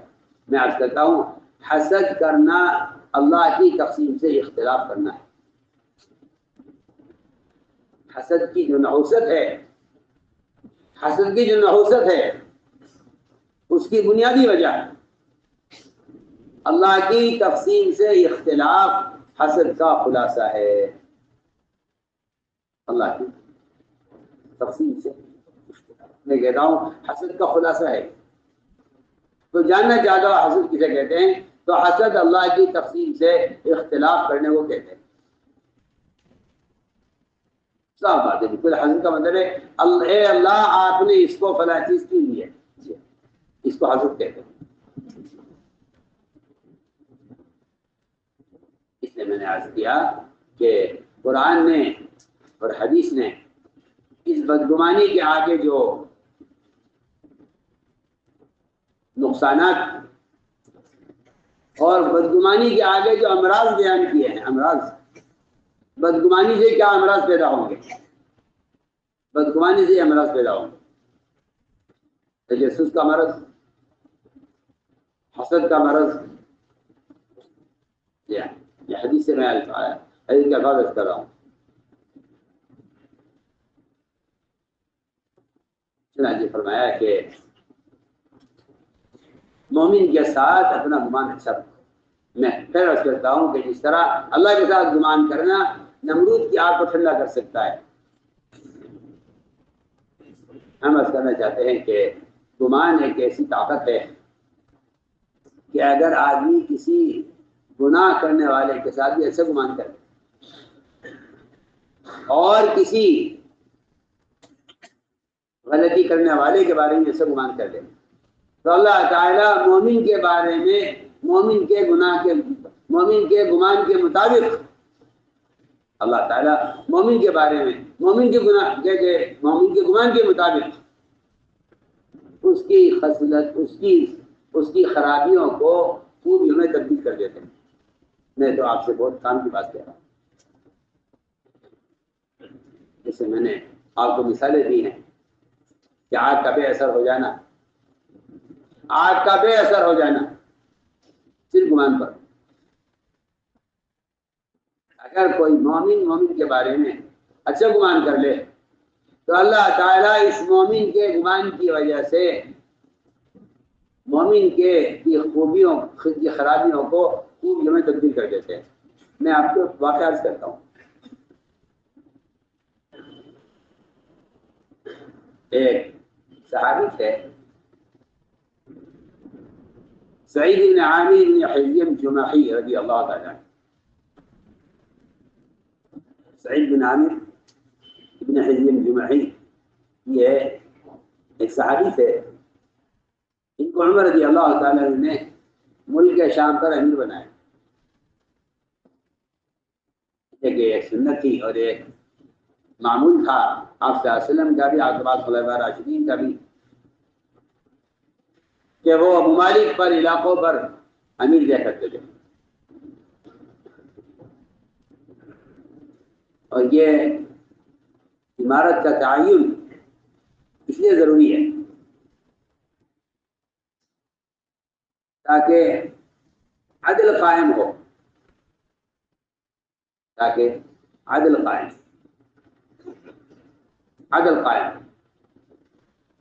جمہوریت جو نظام ہے، جمہوری نظام،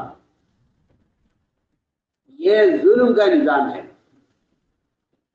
یہ عدل کا نظام نہیں ہے، یہ عدل کا نظام نہیں ہے۔ جی ہاں، جہاں جج بدلتے ہیں وہاں ظالم سے وکیل کہتا ہے کہ آپ اس مہینے اپنا مقدمہ پیش مت کرنا، اس لیے کہ جج وہ دوسرا خیال کا ہے۔ یا جب ہمارا جج آئے گا، آپ اس وقت مقدمہ پیش کرنا تو میں آپ کو جتوا دوں گا۔ آپ سنیے، آپ یہ وکیل ظالم سے کہتا ہے، ہم آپ سے بہت بنیادی بات کر رہے ہیں، ظلم کا نظام، یہ ظلم کا نظام ہے۔ اگر آپ کو ظالم کی مدد کرنی ہے اور اپنی خواہش پوری کرنی ہے تو ظالم کی مدد کا اور خواہش کے پورا کرنے کا راستہ یہی ہے کہ جب ہمارے مطلب کا جج ہوگا تب ہم مقدمہ پیش کریں گے۔ سوچ لیا، یہ بعض عدالتوں میں وکلا کیوں نہیں آتے؟ ہاں، میں تو آپ کو بالکل بے تکلف بات کر رہا ہوں۔ بعض عدالتوں میں وکلا نہیں آتے، وہ کہتے ہیں جج ہمارے مطلب کا نہیں ہے، ہمیں اپنے ظلم کے فیصلوں کو طے کرانے کے لیے ایسے جج کا انتظار ہے جو ہماری خواہش کے مطابق فیصلہ کرے۔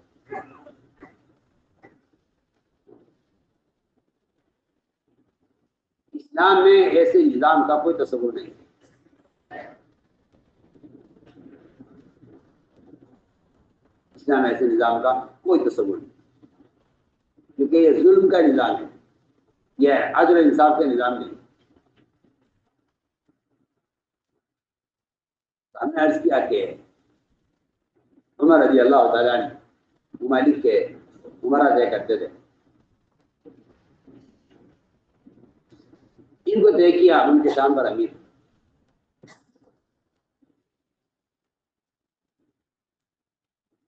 رعایا نے شکایتیں کی، اور بالکل صحیح بات ہے کہ اگر عمرہ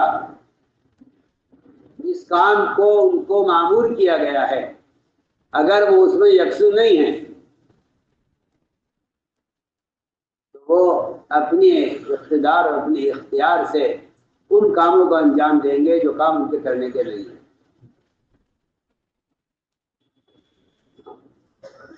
اگر تمہارے اس میں کام کیا گیا ہے تو تم اس کے علاوہ کسی اور کام میں نہ لگنا، میں کیا آپ سے عرض کروں۔ حضور اکرم صلی اللہ علیہ وسلم نے حضرت عثمان کو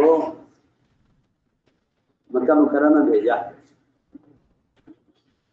وہاں کے مسلمان جو مشرکین کی قید میں تھے ان کو کچھ پیغام پہنچانا تھا، ان کو کچھ پیغام پہنچانا تھا۔ پہلے عمر کو طے کیا، عمر تم جاؤ اور کچھ پیغام، اور عمر چلی آدمی تھے، بڑے اللہ آپ کا حکم میں چلا جاتا ہوں، لیکن میری رائے یہ ہے کہ میرا تو وہاں کوئی رشتہ دار ایسا رہا نہیں ہے جو مجھے وہاں امن دے، بہتر یہ ہے کہ عثمان کو بھیجیے، عثمان کے وہاں رشتہ دار ہیں، یہ کام آسانی سے کر لیں گے۔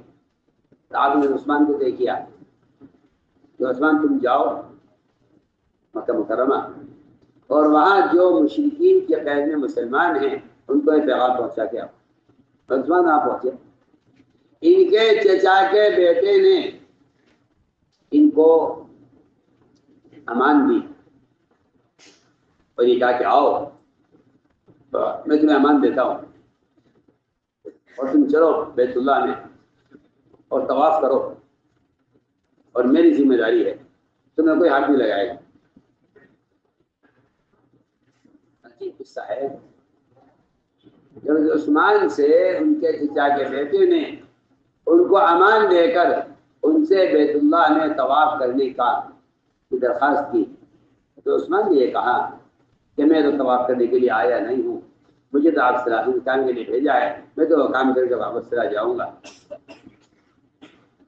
ادھر آپ صلی اللہ علیہ وسلم نے صحابہ کو بیعت کیا، حضرت عثمان اس بیعت میں شریک نہیں ہو سکے، جبکہ بڑی اہم بیعت تھی، بڑی اہم بیعت تھی، اس طرح عثمان شریک نہیں ہو سکے کیونکہ تقاضے پر گئے ہوئے تھے۔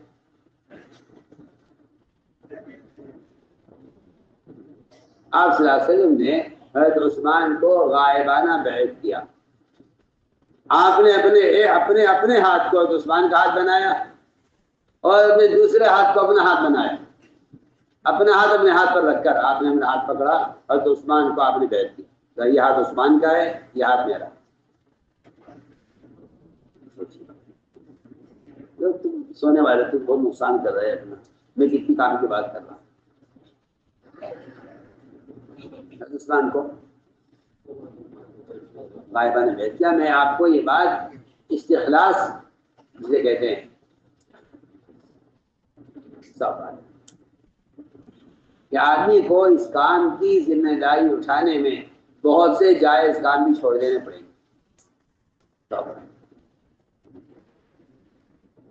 یہ نہیں کہ ہم تو یہ بھی کرتے یہ بھی کرتے، ٹھیک ہے۔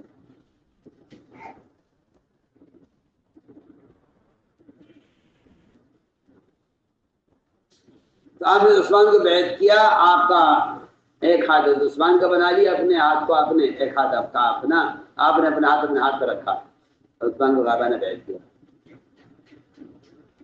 تو صحابہ نے کہا عثمان تمہیں تو واقعی مبارک ہو، یہاں تم بیعت بھی ہو رہے ہو اور وہاں بیت اللہ کا طواف بھی کر رہے ہو۔ میں کہنی عثمان ہمارے بغیر طواف نہیں کریں گے، عثمان وہ کام کریں گے ہی نہیں اس کام کو بھیجا نہیں گیا۔ اگر عثمان نے انکار کر دیا کہ نہیں میں طواف نہیں کروں گا، کیونکہ میں جس کام کے لیے بھیجا گیا ہوں مجھے وہ کام کر کے واپس جانا ہے۔ اس طرح تک کہ استخلاص، اللہ اکبر، صحابہ کے استخلاص کے بڑے امتحان ہوئے، بڑے سخت امتحان ہوئے، صحابہ کے استخلاص کے بڑے سخت امتحان ہوئے۔ وہ 3 صحابہ جو تبوک میں جانے سے رہ گئے تھے، 50 رات ان کے استخلاص کی رگڑائی ہوئی ہے۔ یہ میں کیا کہہ رہا ہوں، 50 رات ان کے استخلاص کی رگڑائی ہوئی، 50 رات ان کے استخلاص کی رگڑائی ہوئی ہے کہ ان میں استخلاص ہے یا نہیں، جبکہ وہ صحابہ ہیں جو کبھی کسی قاعدے کے پیچھے نہیں رہے۔ 50 رات تک استخلاص کی رگڑائی ہوئی ہے۔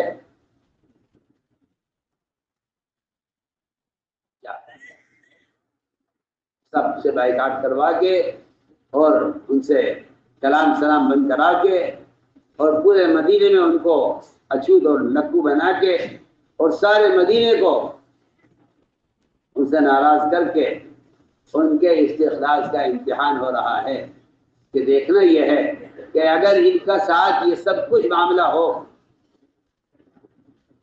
کہ ہاں ان کی بیوی کو الگ کر دیا جائے ان سے اور کوئی ان کے سلام کا جواب نہ دے اور ان کا مکمل بائیکاٹ کیا جائے، ہم ان کو رگڑ کر دیکھنا چاہتے ہیں کہ ان میں استخلاص کتنا ہے۔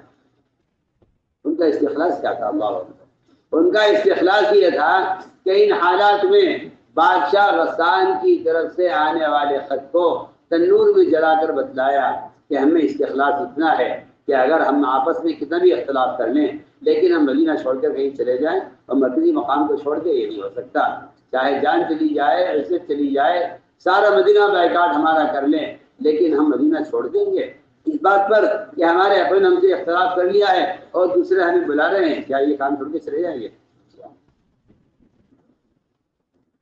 آپ کا مرکزی مقام سے کیا تعلق ہے؟ اس کی جانچ کے لیے میں بہت کام کی بات آپ سے کر رہا ہوں، اس کی جانچ کے لیے 50 رات ان کے ساتھ وہ حالات پیش آئے ہیں کہ کوئی برداشت نہیں کر سکتا۔ اس میں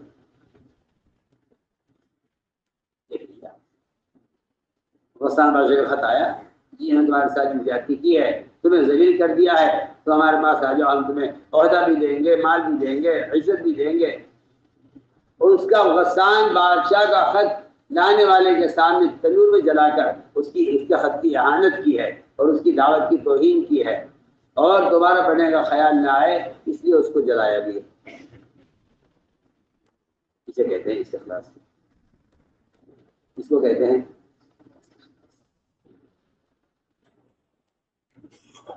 تو میں آپ سے عرض کرنا چاہتا ہوں کہ آدمی سوچتا ہے بعض مرتبہ کہ ٹھیک ہے یہ کام بھی ہے، جو اور بھی کام ہیں، میں آپ سے بھی کو بے تکلف دے دیتا ہوں، جن پر کسی کام کی ذمہ داری ادا لی جائے ان کو ہر اختلافی کام سے، ہر اختلافی چیز سے اپنے آپ کو پوری طرح یکسو کر لینا چاہیے۔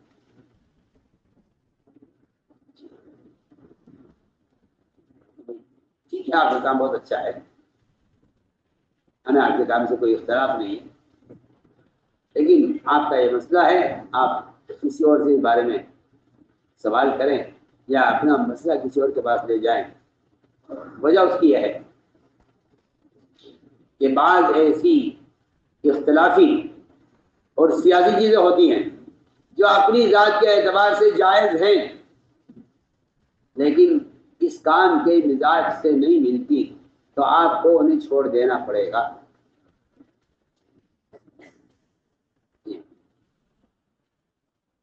بہت ہم بات آپ سے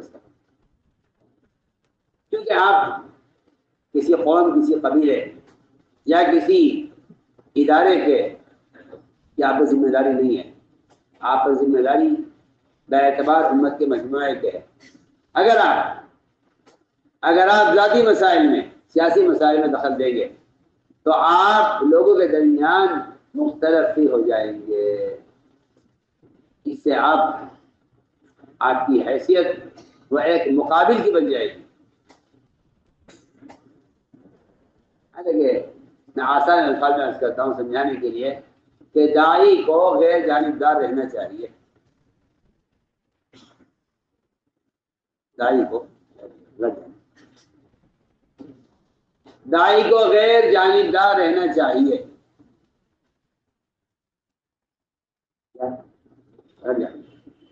جان کسی جانب نہیں ہے، ہم ان کا ساتھ دیں، ان کا ساتھ دیں، ان کا ساتھ دیں، ان کا ساتھ دیں، ہمارے یہاں ہم سب کے ساتھ ہیں، ہم سب کے ساتھ ہیں، سب ہمارے ساتھ ہیں۔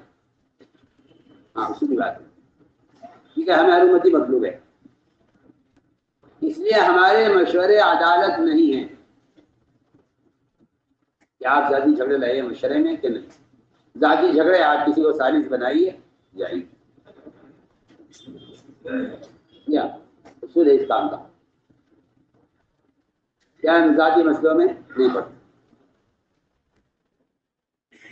ذاتی مسئلوں میں ہم نہیں پڑھتے۔ ایک شخص نے حضور اکرم صلی اللہ علیہ وسلم سے کہا کہ یا رسول اللہ، اس بکری بیچنے والے سے کہیے کہ قیمت کم کر دے، آپ کا حکم سے کر دے گا۔ ذاتی مسئلہ ہے، ایک آدمی کی اپنی بکری ہے جتنے میں چاہے بیچے، اسے اختیار ہے۔ اس نے کہا یا رسول اللہ حکم دیجئے اس کو، آپ اس کو حکم دیجئے کہ یہ بکری کی قیمت کم کر دے۔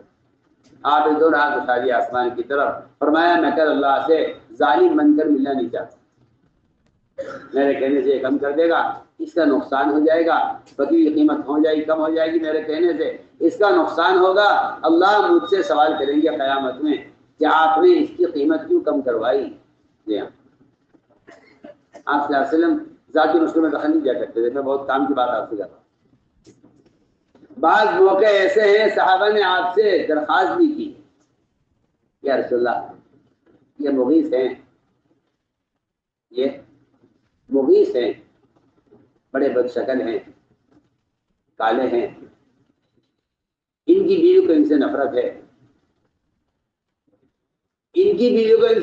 ہے، اور یہ اپنی بیوی پر بیچارے بڑے عاشق ہیں، بیوی سے ان کو نفرت ہے، آپ ان کی بیوی کو بلائیں اور ان سے کہیں کہ یہ مغیث کو قبول کر لیں، آپ نمایا ہم کی باریوں کے فیصلہ نہیں کریں گے، ہم تو کوئی فیصلہ نہیں کریں گے۔ آپ نے بلایا حضرت بریرہ کو، کہا بریرہ مغیث کو قبول کر لو، انہوں نے کہا یا رسول اللہ آپ کا حکم ہی رائے ہے، میں بھائی رائے ہے ہمارا حکم نہیں، ہم ذاتی مسئلوں میں ہم حکم نہیں دیتے، ہماری رائے ہے، اور تو ایسا لگا کہ مجھے آپ کی رائے سے اتفاق نہیں، یہ سب لا حاجت لی فی، مجھے اس کی کوئی ضرورت نہیں، اگر حکم ہے حکم میں تو سر کٹا دیں گے، حکم کا تو انکار ہو نہیں سکتا، لیکن اگر آپ کی رائے ہے تو پھر میرا جواب یہ ہے کہ اگر آپ کی یہ رائے ہے تو مجھے اس رائے کو میں قبول نہیں کرتی آپ کی، اور مجھے کرنا چاہتا ہوں کہ ذاتی مسئلوں میں نبی کے یہاں اتنی چھوٹ ہے کہ عورت نبی سے کہہ رہی ہیں کہ مجھے اس کی حاجت نہیں، اگر آپ کی رائے ہے، حکم ہے تو حکم پر تو گلا کٹوا دیں گے، اس کی کیا بات ہے؟ اس میں تو کوئی سوچنے کی گنجائش ہی نہیں ہے۔ جی ہاں،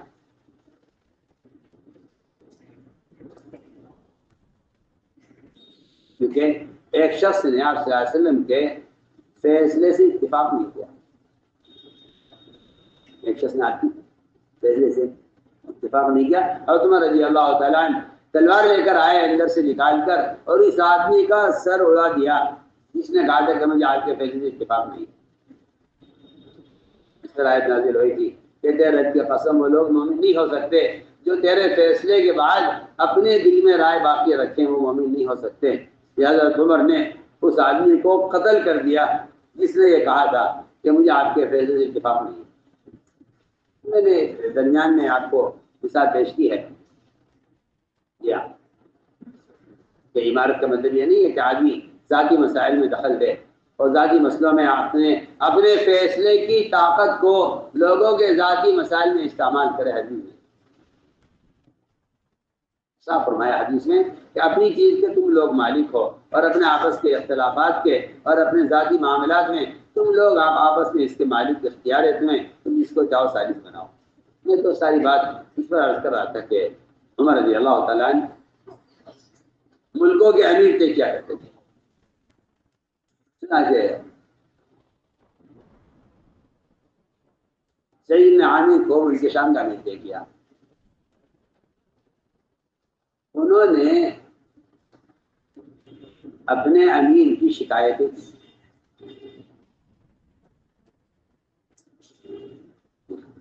پہلی بات تو یاد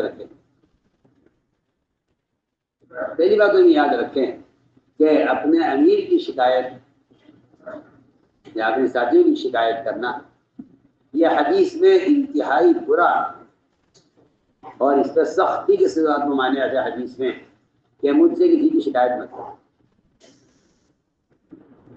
مجھے تو یاد پڑتا ہے کہ شاید روایت کے دونوں الفاظ ملتے ہیں، جس کو مستنبط کیا گیا ہے لا یبلغنی کے بھی ہے، لا یبلغنی بھی ہے۔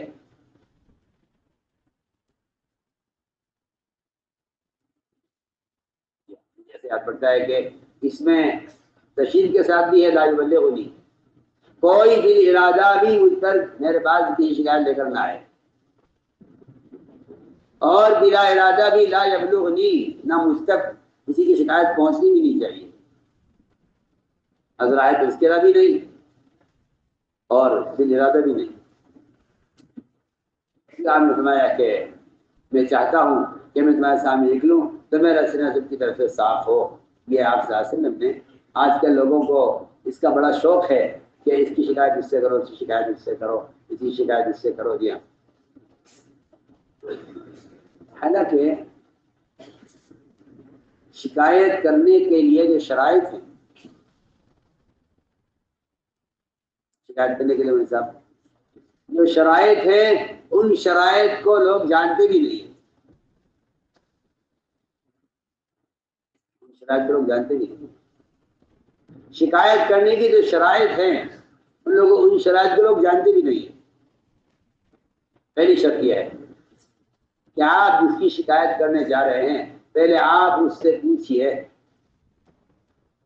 کہ آپ کی ہم نے یہ بات دیکھی، آپ اس سے کیا چاہتے ہیں؟ وہ کہتا ہے جی ہاں میں اس سے یہ چاہتا ہوں، اور وہ اس کی چاہت غلط ہے، تو دوسری شرط یہ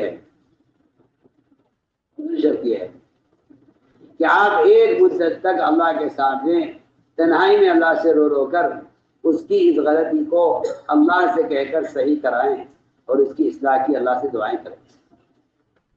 تیسری شرط یہ ہے کہ آپ اس کی اس غلطی کا کسی سے تذکرہ نہ کریں۔ چوتھی شرط یہ ہے کہ آپ اس کی غلطی کا تذکرہ ایسے آدمی سے کریں جس کے بارے میں آپ کو یقین ہو کہ وہ اس کی اصلاح کر سکتا ہے۔ اگر آپ کسی کی شکایت ایسے آدمی سے کر رہے ہیں جو اس کی اصلاح نہیں کر سکتا تو آپ غیبت کر رہے ہیں، شکایت نہیں کر رہے ہیں۔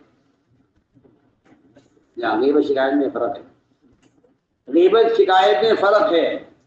جو اس کی اصلاح کر سکتا ہے، آپ کے اس کا یقین ہے کہ فلاں سے کہوں گا اس کی اصلاح کر دے گا. اگر آپ اسے کہتے ہیں تب تو آپ شکایت کر رہے ہیں، اور اگر آپ اس کے علاوہ کسی سے کہہ رہے ہیں تو آپ شکایت نہیں کر رہے، آپ غیبت کر رہے ہیں. اس سب کے ساتھ ایک بنیادی آپ کے ذمہ فریضہ یہ ہے کہ آپ اس غلطی کرنے والے کا اکرام کر کے اس کے اتنا قریب ہو جائیں کہ وہ آپ سے محبت تعلق قائم کر کے آپ کی بات کو قبول کر لے. اگر آپ اس کے بغیر کوشش میں لگے ہوئے ہیں تو پھر آپ سے اللہ اصلاح کا کام نہیں لیں گے. اس متعلق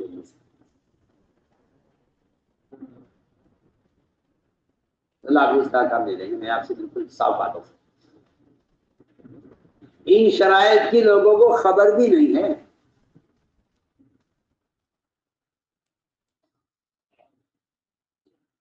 یہ ساری چیزیں روایتیں ملتی ہیں کہ آپ غلط کرنے والے کے لیے کتنا رو اللہ کے سامنے. آپ غلط کرنے والے کی بات کی آپ نے اس سے کتنا تعلق قائم کیا آپ نے. لوگ تو منکر کرنے والوں سے نفرت کرتے ہیں، جبکہ منکر کرنے والے کے زیادہ قریب ہونے کی ضرورت ہے. اس کی اصلاح کے ارادے سے اگر آپ اس سے تعلق قائم کرتے ہیں تو میں سمجھتا ہوں کہ اللہ تعالیٰ ایسے آدمی اصلاح کا کام لیں گے جو منکر کرنے والوں سے محبت کرتے ہیں ان کی اصلاح کے ارادے سے.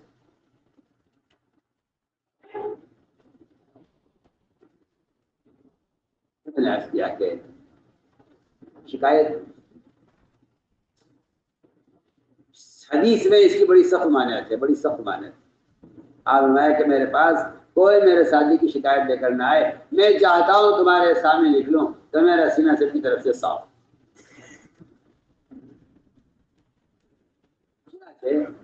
اجمر کو بعض شکایتیں آئیں کہ جی آپ کے امیر صاحب ہیں یہاں ان کے شام پر، اور ان کے اندر 4 ایسی خرابیاں ہیں جس سے ہم چاہتے ہیں کہ اس امیر کو معزول کر دیا جائے.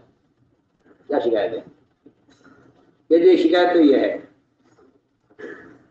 کہ یہ رات کو دروازہ بند کرتے ہیں فجر تک، کسی کو سنتے نہیں ہیں.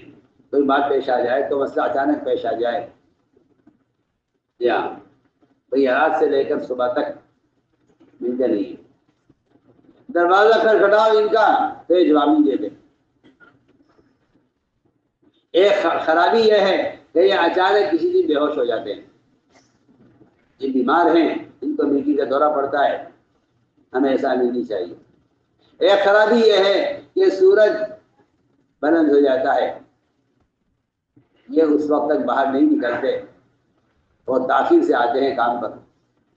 لوگ انتظار کرتے رہتے ہیں، یہ وقت دیر سے آتے ہیں، گھر سے بہت دیر سے نکلتے ہیں.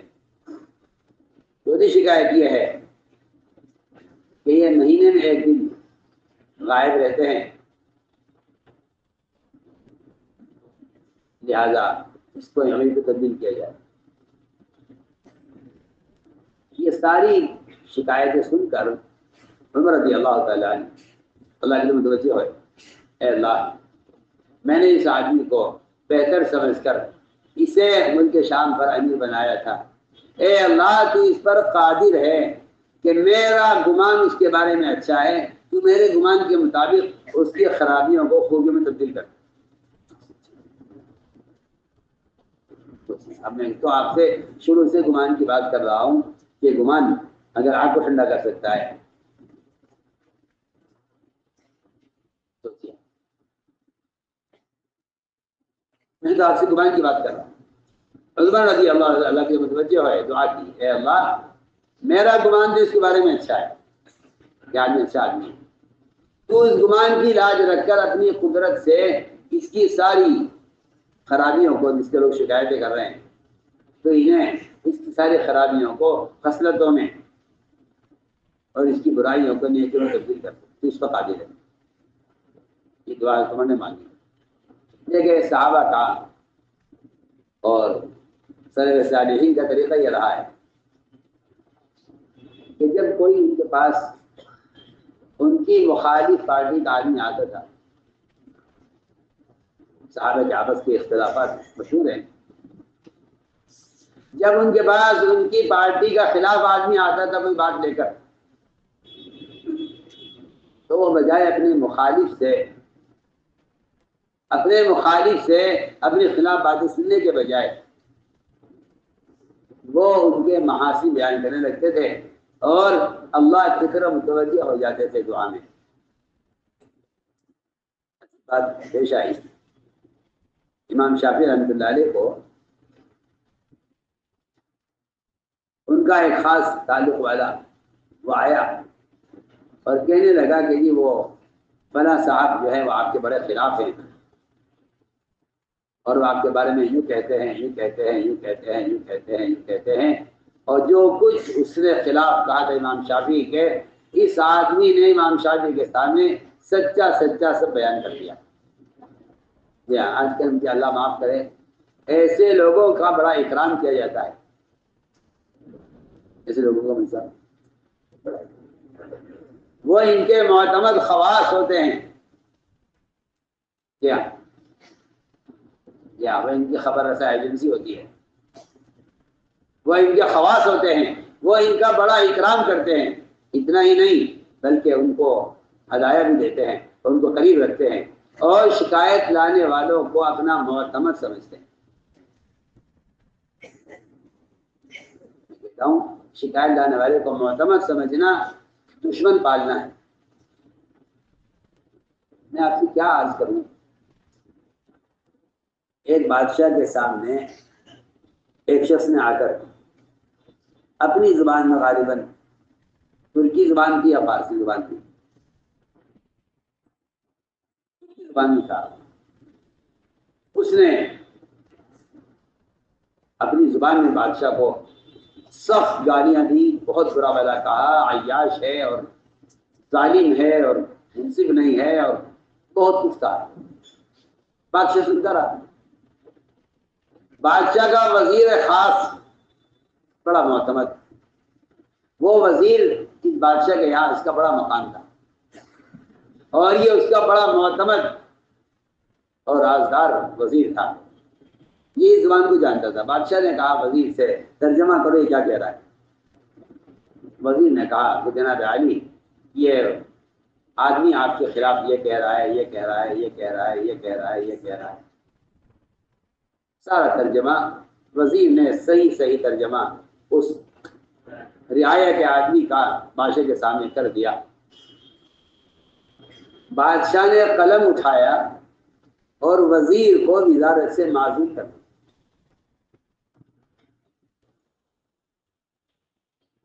وزیر کو وزارت سے کیا ہوا؟ بادشاہ سلامت کیا ہوا؟ کیا میں آپ کا خاص، میں آپ کا معتمد، آج مدت سے آپ مجھ سے کام لے رہے ہیں، بڑے بڑے کاموں میں آپ مجھے آگے رکھتے ہیں، کیا بات ہو گئی؟ خاموش رہا تھا بادشاہ، خاموش رہا. اسے معذور کر دیا. دربار میں ایک آدمی کو اٹھایا ہے، بھائی تم کھڑے ہو یہاں آؤ، ان کی زبان جانتے ہو؟ کیا جانتے؟ اس نے کیا کہا ہے؟ انہوں نے کہا بادشاہ سلامت یہ آپ کی بہت تعریف کر رہا تھا، یہ کہہ رہا تھا کہ بادشاہ سلامت بڑے سخی ہیں اور بڑے منصف ہیں، ہم پر بڑے شفیق ہیں اور بڑے نیک آدمی ہیں اور ہمیں ایسا بادشاہ چاہیے. بادشاہ نے کہا تم آج سے میرے وزیر ہو، اور جو وزیر تھا اسے معزول کر دیا. بادشاہ نے یہ کہا اپنے وزیر سے کہ تم رعایا کو مجھ سے کاٹنے کا کام کر رہے ہو. اس نے جو ترجمہ کیا ہے یہ رعایا کو مجھ سے جوڑنا چاہتا. آپ اسے خیانت کہیں گے کہ ترجمہ سے نہیں ہوا. حالانکہ خیانت سے بڑی مصیبت تو فساد کی ہے. میں تو آپ کو مثال دے رہا ہوں. امام شافعی رحمۃ اللہ علیہ سے جب ان کے دوست نے آ کر ان کے دشمن کی طرف سے باتیں نقل کی تو امام شافعی نے عجیب بات فرمایا. امام شافعی نے فرمایا کہ اگر عجیب بات فرمایا امام شافعی نے فرمایا کہ اگر اپنی بات میں تم بالکل سچ بول رہے ہو تو تم چغل خور ہو اور چغل خور نمام جنت میں داخل نہیں ہوگا، اور اگر تم جھوٹ بول رہے ہو تو تم فاسق ہو، فاسق جنت میں داخل نہیں ہوگا. دونوں اعتبار سے یا تو تم نمام ہو چغل خور ہو یا تم فاسق ہو دونوں کا جنت میں داخلہ نہیں ہوگا، نہ نمام کا نہ فاسق کا، نہ چغل خور کا نہ فاسق کا۔ تو میں نے عرض کیا کہ شکایت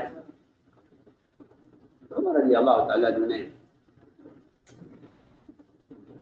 بلایا امیر صاحب کو، ملک شام کے امیر کو، ادھر امیر ادھر رعایا، ہمارے بتاؤ کیا بات ہے؟ کہ جی ایک شکایت یہ ہے، شکایت یہ ہے، شکایت یہ ہے، شکایت یہ ہے، یہ 4 شکایتیں میری سے۔ اور تمہیں نے فرمایا بتاؤ سعید کیا بات ہے؟ سعید نے کہا امیر المؤمنین یہ میرے اللہ کے درمیان کے راز کی باتیں ہیں، جناب کھلوائی ہے۔ میں نے کہا کہ نہیں، شکایت ہے آپ کی قوم کو، آپ سے آپ کو بتانا پڑے گا۔ امیر بات یہ ہے کہ میں صبح دیر سے اس لیے آتا ہوں کہ اللہ نے میری بیوی کا نفقہ، اس کا خرچہ، اس کا کھانا میرے ذمہ کیا۔ بیوی کی ذمہ نہیں کہ وہ کھانا پکائے، شریعت میں پکانا کمانا بیوی کی ذمہ نہیں کیا، میرے ذمہ کیا ہے۔ میں صبح دانے پیستا ہوں، آٹا بناتا ہوں، اس کا خمیر ہونے کا انتظار کرتا ہوں، روٹی خود بناتا ہوں، کھانا خود تیار کرتا ہوں، خود کھا کر بیوی کو کھانا کھلا کر نکلتا ہوں۔ اس میں مجھے دیر ہو جاتی ہے۔ اس عورت کو آپ اپنے گھر کی جو ہے خادمہ سمجھتے ہیں۔ صحابہ کرام کے زمانے میں یہ تھا کہ نہیں، ان کی قیمت ہمارے ذمہ ہے۔ ایک بات تو یہ ہے، آپ نے مجھے جو خادم نہیں دیا کہ جو میرے لیے کھانا پکائے تیاری کرے، آپ نے مجھے جو خادم نہیں دیا، اور اللہ نے بیوی کو میرا خادمہ نہیں بنایا، مجھے اس کا خادم بنایا۔ یہ تو میری خانمہ ہے، خادمہ نہیں ہے، لہٰذا کھانا میں تیار کرتا ہوں، اسے کھلا کر نکلتا ہوں، دیر ہو جاتی۔ کیا بات ہے کہ تم اچانک بے ہوش ہو جاتے ہو، تمہیں نیکی کا دورہ پڑتا ہے؟ کہ مجھے نیکی کا دورہ نہیں پڑتا ہے۔ میں زمانہ جاہلیت میں جب مشرک تھا تو میں نے خبیب بن عدی رضی اللہ تعالیٰ عنہ کو قتل کیا تھا مشرک کے ساتھ مل کر۔ مجھے اس بات کا بڑا فکر ہو جاتا ہے کہ اللہ مجھ سے قیامت میں اس کے بارے میں سوال کریں گے، میں اللہ کو کیا جواب دوں گا؟ ایک صحابی کو قتل کیا تھا میں اس کے جواب کی غم اور فکر میں بے ہوش ہو جاتا ہوں۔ آج کے زمانے جاہلیت کی بات۔ تیسری بات یہ ہے کہ میں رات کو دروازہ بند کر لیتا ہوں، کیونکہ میری رات گزرتی ہے خالد کے ساتھ۔ میں نے کہا میں دن بھر آپ کی خدمت کے لیے فارغ ہوں، مگر رات میری خالد کے ساتھ ہے، رات کو آپ مجھے مت چھیڑیے، یہ رات میں خالد کے ساتھ گزارتا ہوں، اس لیے میں رات کو ان سے ملتا نہیں۔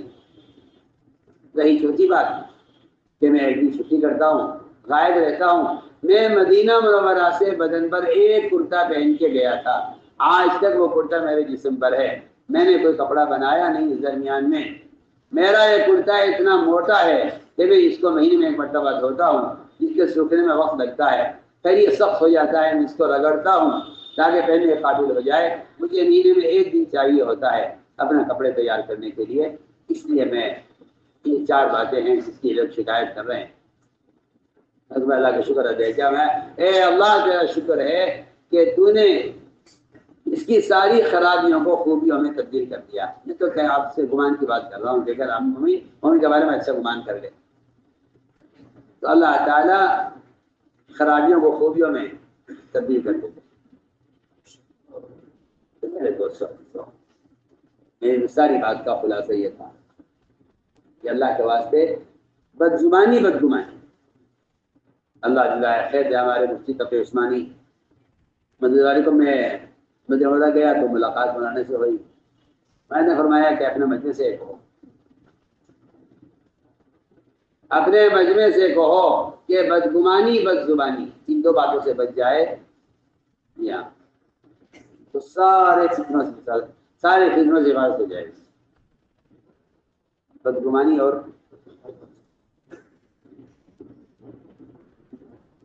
یہ 2 مرض ہیں، بس یہ 2 مرض ہیں جن کی وجہ سے آدمی خیر سے محروم ہے۔ یہ 2 مرض ہیں، بدگمانی اور بدگمانی۔ حضور اکرم صلی اللہ علیہ وسلم ستانے والے کافروں کے محاسن صحابہ کرام میں بیان کرتے ہیں۔ مشرک، ایک کافر کے محاسن، فلاں بڑا سمجھدار ہے، فلاں بہت عقل مند ہے، فلاں کے اخلاق بڑے اچھے ہیں. عمر رضی اللہ تعالیٰ عنہ ایک نصرانی کے اسلام کی تمنا کرتے تھے کیونکہ وہ حساب میں بڑا تیز تھا. کہتے میں اسے اپنے بیت المال کا سی اے بنانا چاہتا ہوں. سوچیے بیت المال کا بیت المال کا محاسب اسے بنانا چاہتا ہوں کیونکہ ہے تو نصرانی مگر حساب میں بڑا ماہر ہے. مجھے ایک ایسا آدمی چاہ رہا ہے جو بیت المال کا حساب رکھا کرے. میں چاہتا ہوں کہ اس کو اپنا سی اے بنا لوں مگر کیونکہ غیر مسلم ہے میں چاہتا ہوں کہ اسلام لے آئے. صرف اس کی یعنی حساب کی مہارت کی وجہ سے اس کی اسلام لانے کی تمنا کرتے ہیں. کاش میں اس کو اپنے بیت المال کا محاسب بنا لوں. اس کے لیے میں اس نصرانی کے اسلام کی تمنا کرتا ہوں. اسے کہتے ہیں لوگوں کی صلاحیتوں سے فائدہ اٹھانا، صلاحیتوں سے فائدہ اٹھانا. میرے دوستوں جیلو میری ساری بات کا خلاصہ یہ اپنی زبان کو ٹھیک کرو، زبان کو ٹھیک کرو. کیونکہ لوگوں کو شریعت کا علم تو ہے، نماز روزہ حج زکوٰۃ دیا، تربیت کے علم سے بالکل لوگ ناواقف ہیں. یہ تربیت کا علم، یہ تربیت کا علم ہے، یہ تربیت کا علم.